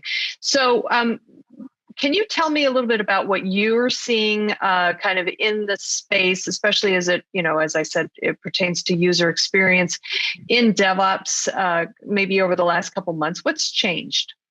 Sure. It's actually been very interesting to watch because we tend to build systems thinking that we're going to have people stuck to their monitors, being ready to take on any call and any alert coming, instead of having a system that's able to respond and have abilities to kind of try to solve as much as possible for you before you get somebody on the screen.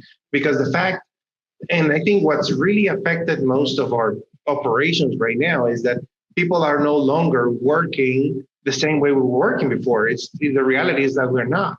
We're at home. You can see right now, that's the background of my living room, right? It's not the same thing as being in my office. It's not the same level of focus. I was just doing breakfast with my kids 10 minutes ago. So it's not that I was just sitting there waiting for something to happen. So our systems need to be ready to change that perspective that we used to have of, oh yeah, I have this person on call and he's also going to be 8 to 5 working, and that is going to be his sole focus. we can no longer take that for granted. I mean, our people need to be flexible enough to have their life. And I always tend to think about this is we're not working from home. We're going through our world health crisis, trying to work from home, which makes it completely different. So our systems need to be able to adjust to that. So what I've seen in our pipelines, in our CI/CD implementations, and on alerting and monitoring especially, is that we can no longer count with people being ready to act at the very moment. So what we've been doing is coming up with alerting systems and 3H systems that help us realize that whatever problems that we're finding is the stuff that several people can maybe get into. So one of the things that I've seen benefits the most is having a shared responsibility out, right? So when you depend on one single person to come up with a solution for any problem, well, that's a problem on its own, because you have a bottleneck right there. If this person has whatever situation that in this current time, situations may happen just out of nowhere, right? It's not like before that when somebody was in the office, you were mostly ready to work, right? And this time around, my dog may just go crazy for whatever reason. My kids may fall from the stairs. Something like that may happen at any moment, and it's going to take my focus out of my my current position. So that's, to me, the biggest effect on operations, that even though it's automated and we have all of this fully computerized systems, we still depend on the people. We still depend on someone to sit down, look at the issue, log into a server, log into the monitoring service, whatever it is that you are using to fix your problem or you do your triage, you still require that human interaction. So that has been the most effective part of our systems, in my opinion. And most of our changes have been related to that, trying to make sure that the user experience is something that they can actually do in the current circumstances. All right. Great. So that's actually a really interesting point, because it seems like organizations everywhere are kind of stressed to the max these days, and just adjusting to a workforce that is fully remote because of the pandemic has been maybe a bigger problem than maybe a lot of organizations first thought it would be. Are you looking at with the shared responsibility model, does that mean that you have actually kind of folks who are in the same company that are kind of backing each other up? Or are you thinking of it more as kind of an outsourced kind of backup, such as like a managed service or something like that? Well, that's interesting, because in our model, our being a consulting service, what we try to build is not product. Our main focus as a company is providing consulting services, right? So we don't own the product. The way we try to do it is that we try to create kind of a relationship with our clients in which they consider our resources part of their team. Okay. So working with that difference, we try to not put ourselves as an outsider, as an external actor in the process. So when we have the thing with managed services, I'm all in for managed services in terms of smaller parts, right? Something like, for example, if I can forget about database updates, if I can forget about database management, yeah, I'm down for that. Okay. But for my monitoring and having all of my system available, I don't give that responsibility to someone else. I cannot expect my whole website to be running 99.999 in somebody else's hands. Why? Because I'm taking that responsibility out of my hands, which means that I cannot go back to my stakeholders and say, yeah, I own that. If something happens, it's because I didn't see it coming. And even if that may sound like a good thing for some people, I don't believe it is, because you don't control it. So when you sign a contract for a third party, what you're doing is giving the responsibility to them, but at the same time, you're giving the control to them. So at any point, and we've seen it, for example, AWS was just down a few days ago, and it affected, I don't know how many, 30% of the websites out there. So it's something that you really cannot rely completely on other things. So you need to have plans that allow you to be able to control how you respond to issues. If it's something on your third party, then be able to counterpart. I mean, have some kind of reliability. Now, coming up with those plans is complicated. I mean, it's not easy to come up with a high reliability model for most services in your portfolio, but it's something that you got to start thinking about. And that's how we usually do it. We try to work ourselves as a partner instead of someone that just takes care of some of your stuff. Now we share the responsibility, as I mentioned before. All right, great. So do you think that this is kind of a concept that organizations are perhaps having difficulty understanding and accepting, or is it, do you think it's kind of an easier, I don't want to say an easier sell for companies, but do you think, perhaps they're understanding the importance of this in light of the pandemic and the fact that organizations are working, it's a disparate workforce these days, distributed workforce? Yeah, I think honestly, the traditional big level enterprise, they struggle with it quite a bit. I mean, we've had customers that are this thousands of people large, and they've had many problems integrating remote distributed teams because there are many technological problems that you need to solve. There's also cultural problems, sometimes time differences that make things very complicated. And it was probably what created most of these problems with outsourcing, because we tend to call nearshore and outsourcing different, because that's to me the differentiator is the time difference, right? Having to work with somebody from Eastern Europe or India or China, even though they're technically very capable, of course, the time difference makes it very complicated, right? You send an email today and you get it back 12 hours later. If it's an urgent issue, it's something that's no longer going to be solved at the time you expect it to. And in order to have coverage in those time zones, you need to have people working 24/7, which is obviously doubling your cost. So one thing kind of counters the other, right? So what I've seen most successful in being able to adopt a remote workforce is make sure that you have the technological part already thought about. Most of our customers, and I tend to work during the first few weeks of a project, setting up all of those little quirks like VPN access, remote access to servers, to databases, development environments, licenses, etc. Most companies that haven't yet done it, even though they've thought about it and they think their systems are ready, most of them are not, especially the ones that are highly that have some complicated governance like policies or security, stuff like that. It gets very complicated. So one of those things that we strive to do as quickly as possible is make sure that we get access to it. So we run test accounts. We make sure that we can do everything. We run a full pipeline. For example, we clone a repo, we make a commit, we try to make a build, we try to make a deploy as true to the reality as possible, so that we can confirm that they have systems that allow this kind of communication to happen. Because if we don't do that at the very early stages, it's just going to happen when people are trying to deliver value. So the project is going to be impacted, right? And that's how we try to do it. It's lengthy, and it's a lengthy process, but that's just how it is. I don't think there's a way around that. Right. Okay. So, looking ahead then, obviously we are, hopefully we're getting closer to the end of the pandemic rather than, the beginning. But, it's pretty obvious that a lot of organizations are going to continue to have a remote workforce even beyond, COVID-19 and perhaps the next wave of the pandemic. So, what are you maybe suggesting to your clients they do to kind of prepare themselves for this kind of new way of working, to use a completely overused phrase these days? Yeah, I mean, that's such an interesting topic because it just came out in our own internal communications.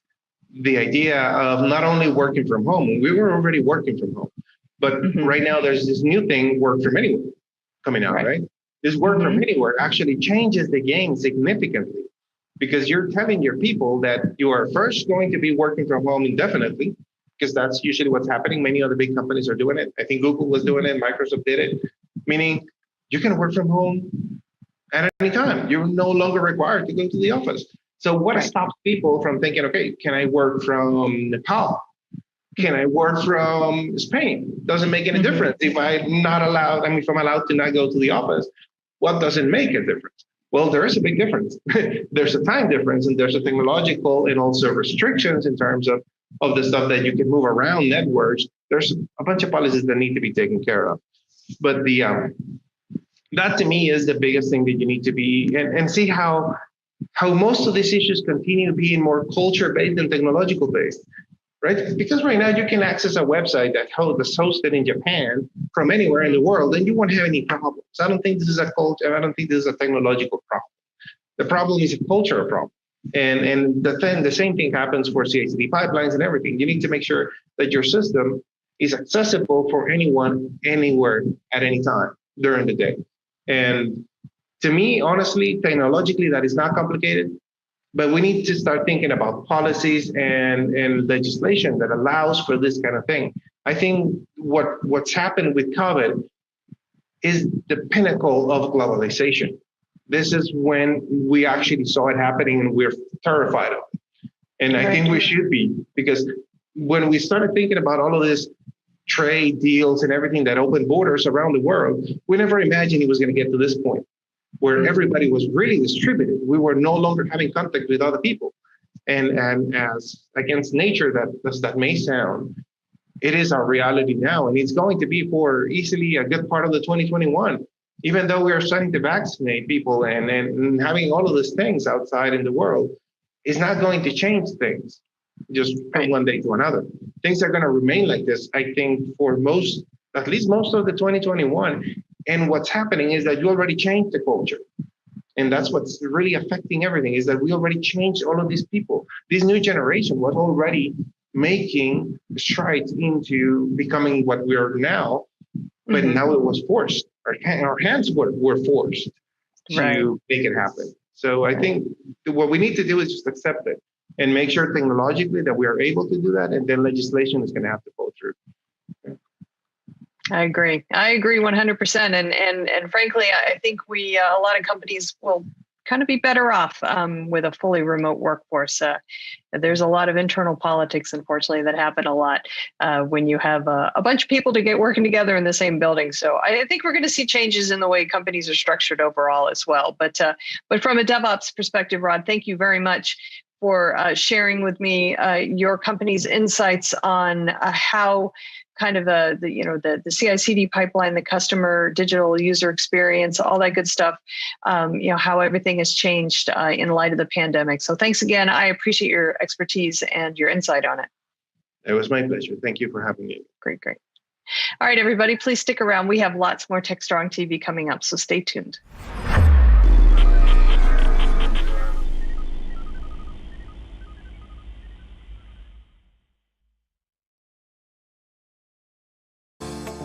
Disruption is occurring across every aspect of IT. Open source, cloud services, DevOps, and cloud-native software architectures are democratizing IT and radically transforming how business is done. The old ways of creating software and doing IT are being replaced with agile, flexible, faster, and cheaper methods, benefiting vendors and users alike. Accelerated Strategies Group is out to democratize access of industry expertise and knowledge. We use our expertise and experience to offer insightful, intelligent, useful information in a variety of formats relevant to the IT community: digital events, videos, reports, assessments, workshops, and implementation projects with tech vendors, IT organizations, and business leaders. We widely and openly share our work products, often for free. Analyst reports these days aren't worth more than a graph or chart that tells a story or illustrates a market trend. We work with developers, DevOps teams, cloud architects, security engineers, and transformation leaders most every day, creating and implementing transformational strategies and technologies. We're not just thinkers, we're also doers. Hey everybody, happy Monday. This is Charlene O'Hanlon, and I am here with the Monday edition of the webinars preview. We have kind of a short week for webinars this week because of the holidays coming up, and then we are taking a break. But we will be back on the first of the year with a whole new batch of webinars for Security Boulevard, DevOps.com, and Container Journal. Wanted to give you a heads up about a couple that are happening that hopefully you can mark your calendars and join us for. The first one is actually happening today. I thought it was important enough to keep it on the schedule. Monday, December 21st, today at 1 p.m. Eastern on Security Boulevard. It's called 6 AppSec Lessons from the SolarWinds and FireEye Breach, and it's sponsored by Cycode.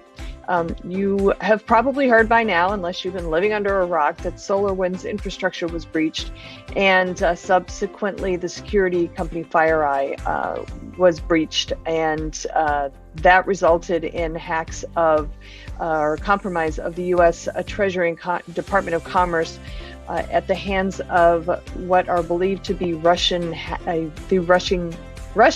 group known as Cozy Bear. Since then, other federal departments, it's believed that they have been hacked as well, and the problem just keeps growing. Although the details of the breach are somewhat murky still, there have been several lessons that have emerged from the entire episode.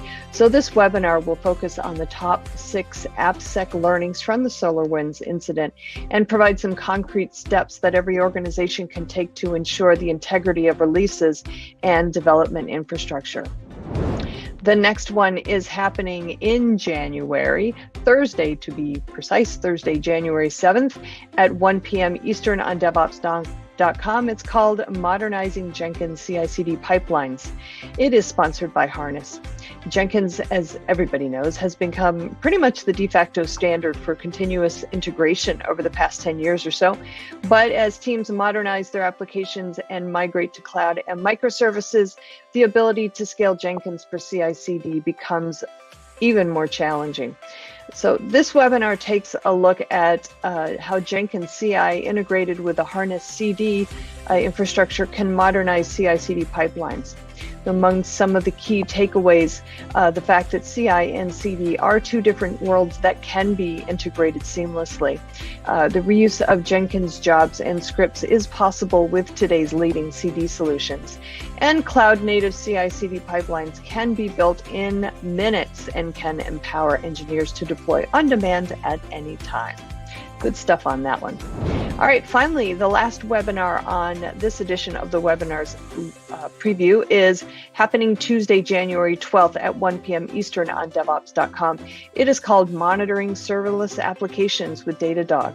This webinar focuses on how Datadog's platform can help in monitoring serverless applications with AWS Lambda, including how to set up a Twitter bot that makes API calls with Node.js, deploying serverless applications, and what observability looks like with less infrastructure. Good stuff all the way around. All of these webinars are totally worth your time if you are able to join any or all of them. All of the webinars are also available on demand post-event. So if you miss, say, today's webinar and you want to check it out later, you can always go to the websites and check them out. And I will be back, as I said, after the first of the year with a brand new edition of the webinars preview, and hopefully a brand new year will bring much better results than 2020 did. So let's us all be thankful that 2020 is almost over. And as I said before, I'll be back in January. Until then, have a great day, have a great rest of the year, and please stay safe.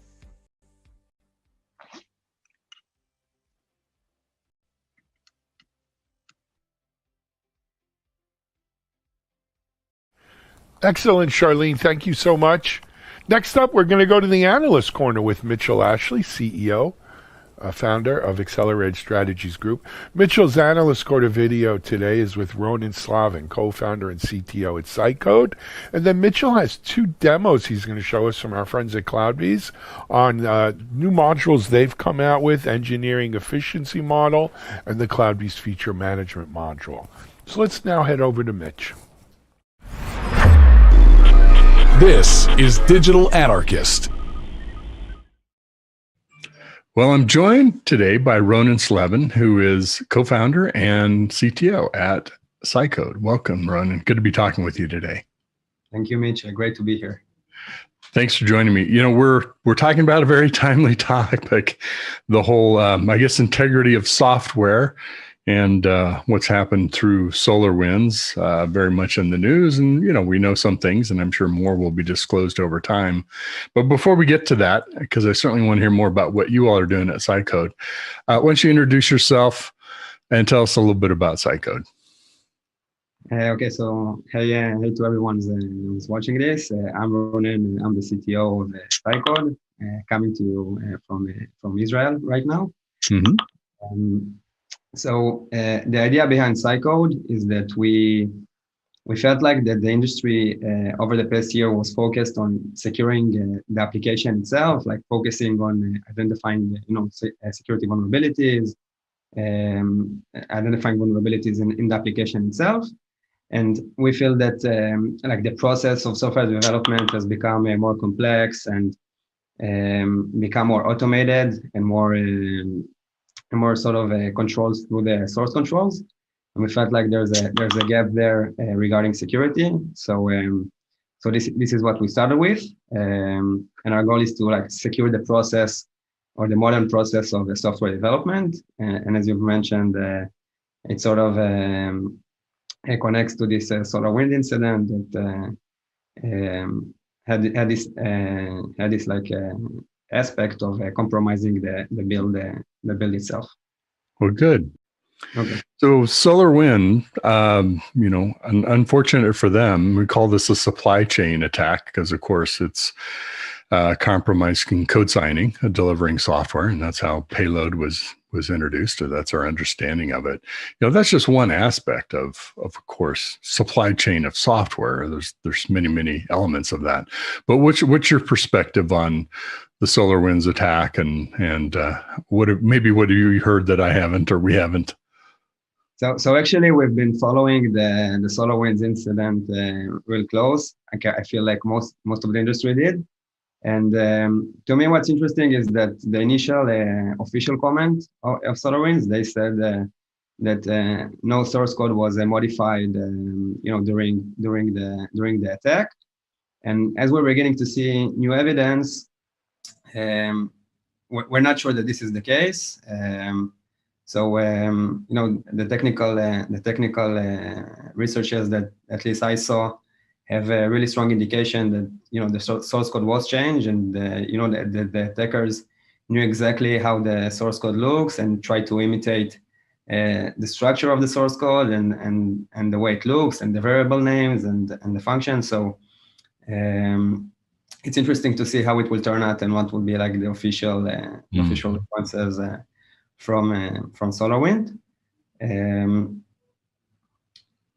Did I answer like that question or? Yeah. No, exactly. It's interesting. I think we've almost become sort of desensitized to the nation state attacks and much different objectives. And of course, if they're, laying in wait, collecting information, intelligence about the networks that they're in, the software stacks that they're in, and then choosing the targets that they want. It's much different than like ransomware. That's sort of conditioned us to people get in, get control, take you down, or do something else malicious and about it, versus sitting there and collecting intelligence. So in a way, I think we've become complacent to think about the nation state as a true attack source for us. I mean, we hear about it with elections and things like that, but every business is potentially, it's intellectual property as well as jumping in the middle of its transactions and knowing what's going on. I think also what's at least this is my take on things is that if you look at the traditional way that companies were let's say breached, so you would find a vulnerability in the browser and you would try to phish one of the employees, and the security industry really invested a lot of effort in the past years in those specific problems. So phishing became much harder because we know how to block the emails, and even if they get through, like once you click a link, most security products will know how to identify it and identify exploitation and things like that. So if you try to attack like an organized, I think going through this supply chain mode of attack and like compromising a legitimate application that specifically for SolarWind, even like they had some official instructions that instructed like not running the AV on this machine, things like that. So you sort of get a way in that is kind of more even more easy, like easier to deploy and easier to stay unnoticed. So to me, this is sort of an evolvement of the attacker's methods, because the other ways that we used to attack before are much harder now, and they have to find like a new way, and this is it. It doesn't seem that long ago. Of course, we talk about zero trust now, but and that's not necessarily implemented yet. But thinking about internal, inside, and outside the network. Think about the network as really the thing that's protecting us and that's being attacked. And yes, we need all those protections, firewalls, intrusion prevention, and everything that goes with it. But it's about phishing. It's about getting into systems and applications and devices through usually people. And then once you're in, it may not be the app, could be the application, could be the data, could now be, of course, pointing out the supply chain of how you deliver software. One of the businesses I was in was considering offering code signing for software. And, I frankly didn't go into it just because I thought that was, there's a lot of liability there if we don't do this right. If we were ever compromised, not that I foresaw SolarWinds, but it just seemed to me pretty risky business and not necessarily worth what I thought the potential financial rewards were. I'm curious about, so tell us about Cycode. You're focused in this area of protecting, I guess, the environment of how we create software, the software stack or the tool chains that are involved in that. Give us some more thoughts. What's your approach? How did you decide to tackle this? Okay, so the thing that we saw is that like I said earlier, we felt like that there isn't enough attention to securing the process itself of development. And like, where does this process start? It starts in the source control. Like, this is where everything lives. This is where the developers lives. And this is where we start moving more and more definition of the entire process. So we start to move the definition of our CI and CD to the source code repositories. The definition for the security controls, they live in the source code repositories. The definition of the infrastructure are also moving to the source code repositories. So this is where we started. So what we do is we integrate, with the leading source control management solution in the market. Each of them provides an API that we sort of built our security layer on top of it. And we have all kinds of controls that we've implemented. So, it starts with good hygiene. So, making sure that you adhere to a least privilege approach in the source controls themselves, and that you don't have any redundant access or stale users. It's looking at the configuration. Do I enforce strong enough policies on my repositories? Do I require branch protections? Do I require review of code? Do I require code signing? Things around that. Then we're also integrating with the cloud environment, so trying to identify, any misconfigurations there, or things that might expose the infrastructure. And up ahead is integrating with the build environments, and we have some solutions that we built around that. So this is one part. Another aspect that we look at is secrets and code leaks. So I guess it also ties back a little bit to the SolarWind incident. There was this famous post on the SolarWind repository that had some credential in it from 2019. So obviously for us, we do these security evaluations for companies, and a lot of times we find things like that. So it was no surprise, and it's a major issue. So first of all, we look at the secrets that companies leave in the source code. Obviously, no company is comfortable that all the developers will have access to the secrets that control their infrastructure and manage everything. But then we also scan, for secrets in the public accounts of developer. This is also something that a lot of time we identify. And obviously code leaks. So there's there's a focus that we have like in the specific problem of identifying code leak, which is different than other types of leaks. So since we focus on that, we have like all kinds of data points that we take into account. And obviously you wouldn't want the code to leak, because now it contains all the definition that reveal like what is the infrastructure that you're using, how you're securing your code, how everything is built. And I think the SolarWinds incident is also something that shows us a lot of like how much like value as an attacker you would have from seeing the code and mimicking it and using it to hide yourself. So that's our focus, and that's what we're building. Yeah, it's interesting. I mean, you mentioned a lot of the infrastructure.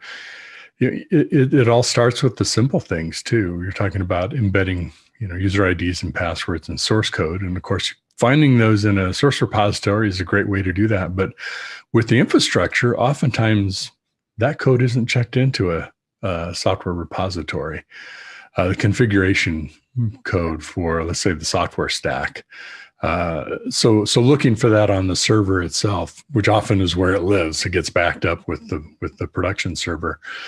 That is yet another place that, of course, once you're on, attackers can find that too. So those are it's just the simple things you've got to take care of, more or less, getting to the complex and dealing with more access control and, the cloud and all of that. So it's an interesting place to start. How did you decide that was where you wanted to? Did you have an incident somewhere along the way in your history? Was it just, I see this happening, let's go take care of it? So actually, in Israel, we have a strong cybersecurity background. So both from my army service, and I did some offensive cybersecurity work in Israel, and really. Like, I don't want to give too much details, but like a company I worked for had an incident where an employee tried to steal a lot of their source code, and their source code was like their most important asset. So it started ringing like an alarm to me. And then I started looking at my history and like my experience and what I know about software development. And it felt like that this is really an area that we left unsecured. And I think any developer that you'll ask him, like, listen, how can you compromise the system that you're developing, or how can you leak your code? And they will always have an answer and something in mind to do it.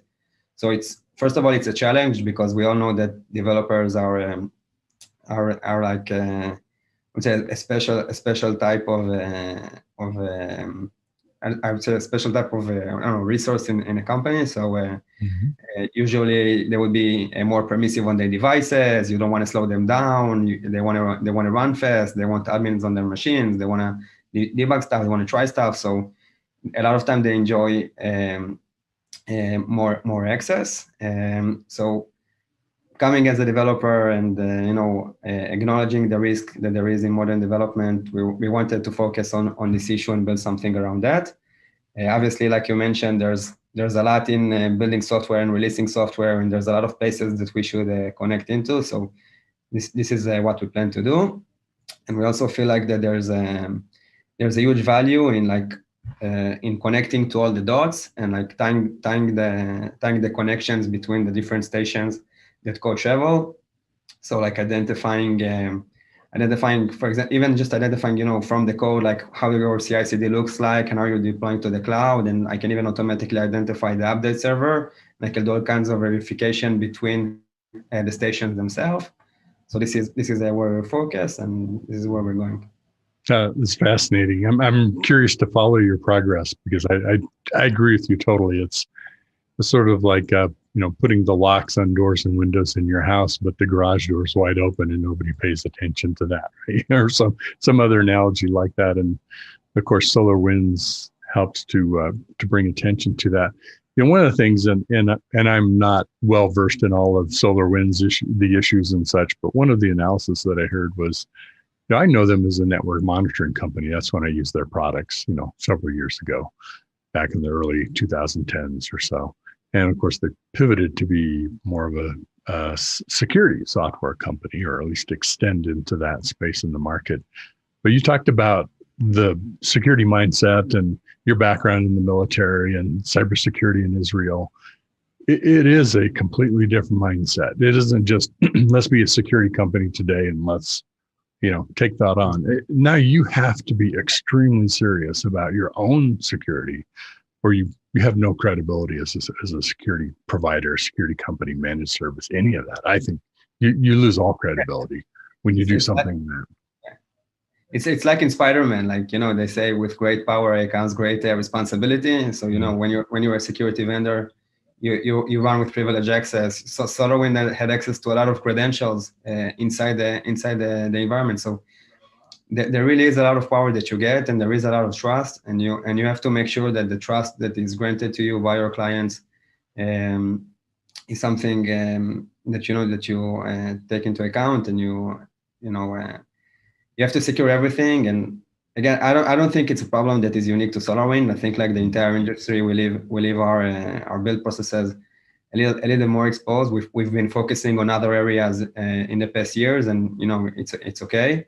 But I think like we should acknowledge that there is something there, and that we should start looking at it. And companies should look at their pipeline, look at their update servers, look at their processes, and think, okay, like how could this be attacked, and how I should protect it, and work on improving it. This is us as an industry. We're always improving.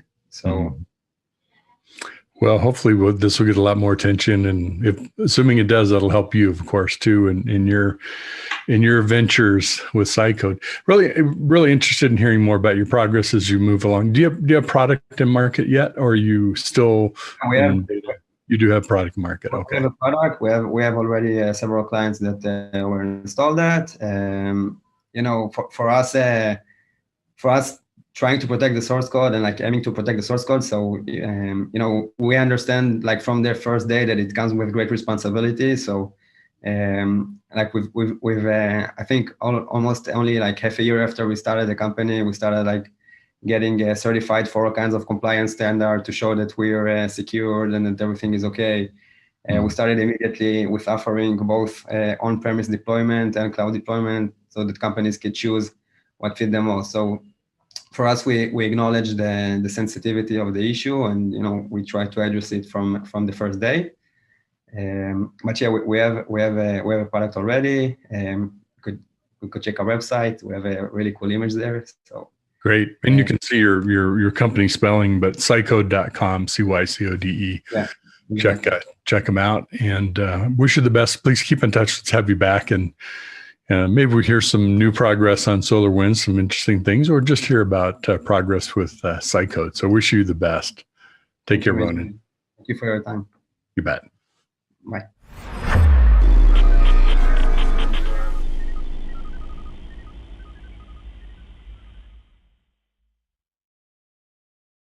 DevOps.com is the #1 online destination for DevOps education and community building. DevOps.com covers all aspects of DevOps, including DevOps best practices and tools, DevOps culture, DevSecOps, business impact, continuous testing, continuous delivery, and more. DevOps.com has the largest collection of original DevOps content, featuring breaking news, blog posts, podcasts, and more. Visit www.devops.com to learn more. DevOps.com, where the world meets DevOps.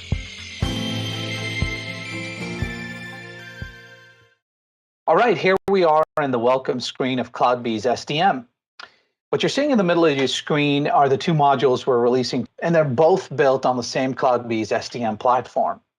The two modules are engineering efficiency and feature management. And in the future, when we add new modules, new capabilities, you'll see them pop up here as tiles. Along with it, you have documentation, you can provide feedback, and you can follow along and learn what's coming up, what's new, directly from this hub, this landing screen. So now let's take a look at engineering efficiency, and I will launch that module. What it first shows you is perspectives on products in terms of what product in your application or in your environment do you want to look at. And right now, all the repositories that I'm ingesting data from are associated with each one of these various products. Today, I want to jump into CloudBees SDM, and I'll simply click on it, which will bring me to the first area of focus. there are two types of screens inside of CloudBees STM engineering efficiency. One shows you where your team is focusing their work, what they're spending time on, and the other is throughput. Both of those, as you can see, are on the left side here. In the investment areas, the first thing I can see is essentially where my time is being spent within my teams on bugs versus security versus storylines, tasks. What are they working on, and what's the trend line and how it's progressing over time? This is important to me because I want to compare how I'm doing against what I had actually planned to do and think about what type of work is upcoming so that I can also plan that against what I'd like to release in the future. One of the ways that I can get a deeper view on that is actually switching the view to categories and looking into word categories, things like engineering efficiency module. I want to spend more time on feature management or the actual platform. And I might want to look at the time against planned as well as what I want to do in the future and get a sense of where our time is being spent and trend. This is a great way to understand where my team is investing their times and tie that to the business results that you want. You can also click in on activity, which gives you additional points of views as to where your teams are spending their times. This view gets you a sense of all of the various epics that you have within your systems and gives you a sense of when they've been started. Now, we're releasing engineering efficiency module, so I'm going to go to my work category and look at the engineering efficiency modules separately. This gives me all the epics related to that project, and now I can go in and see what work is currently running, how far that progress has come overall, and who's contributing where. I also have this very interesting capability where I can actually see certain specific issues like this one, 129, about lead and cycle times. And I can notice that I have new issues that are popping up and the scope of this is increasing, but the overall progress does not look bad.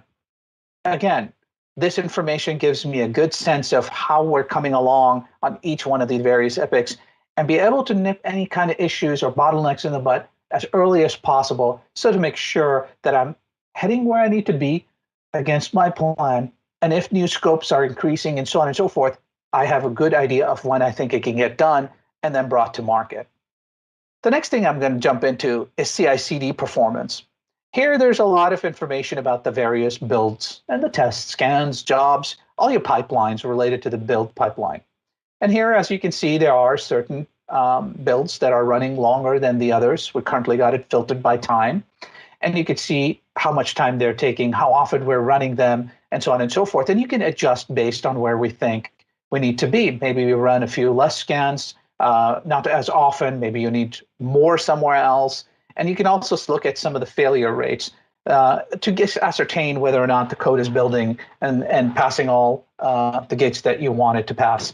And in this case, I know some of these are running a little bit longer because there's some flaky builds going on with some helm chart installers that the team's testing. So it's expected. No issues there. But I want to investigate a little bit more around the cycle time on engineering efficiency because that is one of the key capabilities that we're going to be releasing. So first, when I click on cycle times, I have the view to overall cycle time on average on tickets across my organization, across my project, across my various teams. And this is based on the 170-something closed issues that we have in the system right now at this moment. What I see down here is I can see issues that are progressing on average across all teams, across all applications. Takes about 5.3 days in our ticket system from when we open it to when it's in review, and another 3 days and change for the issue to get closed. On average, 8.6 days in our ticketing system. But I can also take a look at how that same view or that lens is from my source code control repository and see what time it takes to deploy there. But again, I wanted to actually look at engineering efficiency because that's what I'm interested in right now. So I'm going to filter down the view based on that and take a little look at how that product's doing. And here, we're not doing so bad at all. In fact, we're doing pretty good. 5.5 days on 93 closed issues. And in here, it looks like we're actually progressing pretty fast, 69 hours to get code from when it has been started to get it into a review. A little less here from a code repository. First commits occurring around 38 in my source code control system. And PNDRs are being merged. Pull requests are being merged already in roughly about 53 hours or so. Not bad. I can be happy with that and look at my trend lines and see whether or not I'm progressing in a path that I think is reasonable with regards to whether or not I'm going to hit the times that I want to in order to release this product. And finally, I can go look at any open pull requests. I can go take a look and see what's been in the system, what's been there for how long, and by whom and created, and whether it has been updated or not, just in case I've got pull requests sitting out there that needs to review and get reviewed and committed and thereby released. So this is a good way for me to track my progress on any product. That's just a very high-level view of engineering efficiency.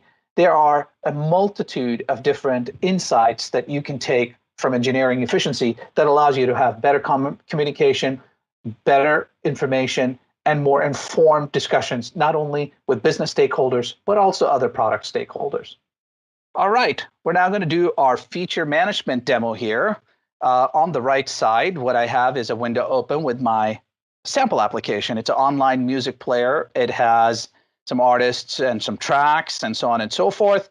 On the left side, we have a feature management dashboard. And in this demo, I'm going to enable a few features that are gated behind a few feature flags. If you look at the left side here, this is our SaaS dashboard. All of the main application menus are here on the left, and under the flags menu, we have various environments, and what you see on the right of these environments is essentially the various features, the flags that we have in this code. And just to show you those flags in the code, this is the JavaScript application, and we have an object over here where we have all of those flags defined. So going back to the demo, the thing I'm going to do is I'm going to enable a feature in the application that is currently gated behind a feature flag, and that is the following view feature. So let's click on it, and you can see that it's currently turned off. And if I go on the right side in my sample application, you can see that this artist view, and by clicking on the artist view, there's this gray empty space on the right side. So I'm going to enable this feature that I actually want to go here. So what I do is I just go back, set the flag value to true. I'm going to save and activate targeting, and then I'm going to refresh my application here. And as I refresh this, you'll see that that feature is now available in the gray space. And that's just an easy implementation of a feature flag. Now, let's take a look at another common use case where we set the feature to false first and save targeting. And what we want to do here is enable the feature for only a handful of users in the base. So to do that, I'm going to add a condition. And instead of releasing this to everybody, I just want to release this to a subset of the user base. So I select a target group from the dropdown. And since I've already defined various groups of users in the system, I'm going to select internal employees group and the QA team. And I'm going to go ahead and set the flag to true when I'm done with that. And so if you're in the top group, you get the true value, else you get the false value. Now let's save that targeting there. And now that rule is in play. Now you're likely asking yourself, what are these groups of users and how are those defined? So to show you, I will jump to the target group menu, and you can now see that I have 3 groups defined here: an internal employee group, a QA team, and power users. And each of those are defined differently. Internal employees is using email property with a regex match. And then anyone who has the CloudBees domain will be in this group of users. The QA team is defined with specific emails. And then the power users is defined by the property called playlist count. And anytime that value is greater than 100, then you're going to be in this particular power user group. So now I'm going to go back to production environment. And I'm going to click on the following view flag that we have enabled. And I'm going to add a new condition. And I want to do now is also open this feature up to my power users. But for them, I want to have a split. So I'm going to go ahead, pick the value split. And what I want there is only 10% of the group to get that deployment. I can then drag and drop that rules to order them. And if I want my employees up on top, I can do that. And I'll just drag it up and go ahead and save and target. So what I've done here is essentially create a rule that sets if you're an internal employee or a QA team member, you'll get this true value. If you're a power user, you only get 10% of that group will get the true value and hence access to the feature, and everyone else is going to get a false value. And just to be clear, that 10% is consistent. So if you're in that 10% bucket, you will stay in that bucket. And that is essentially a basic implementation of feature flags.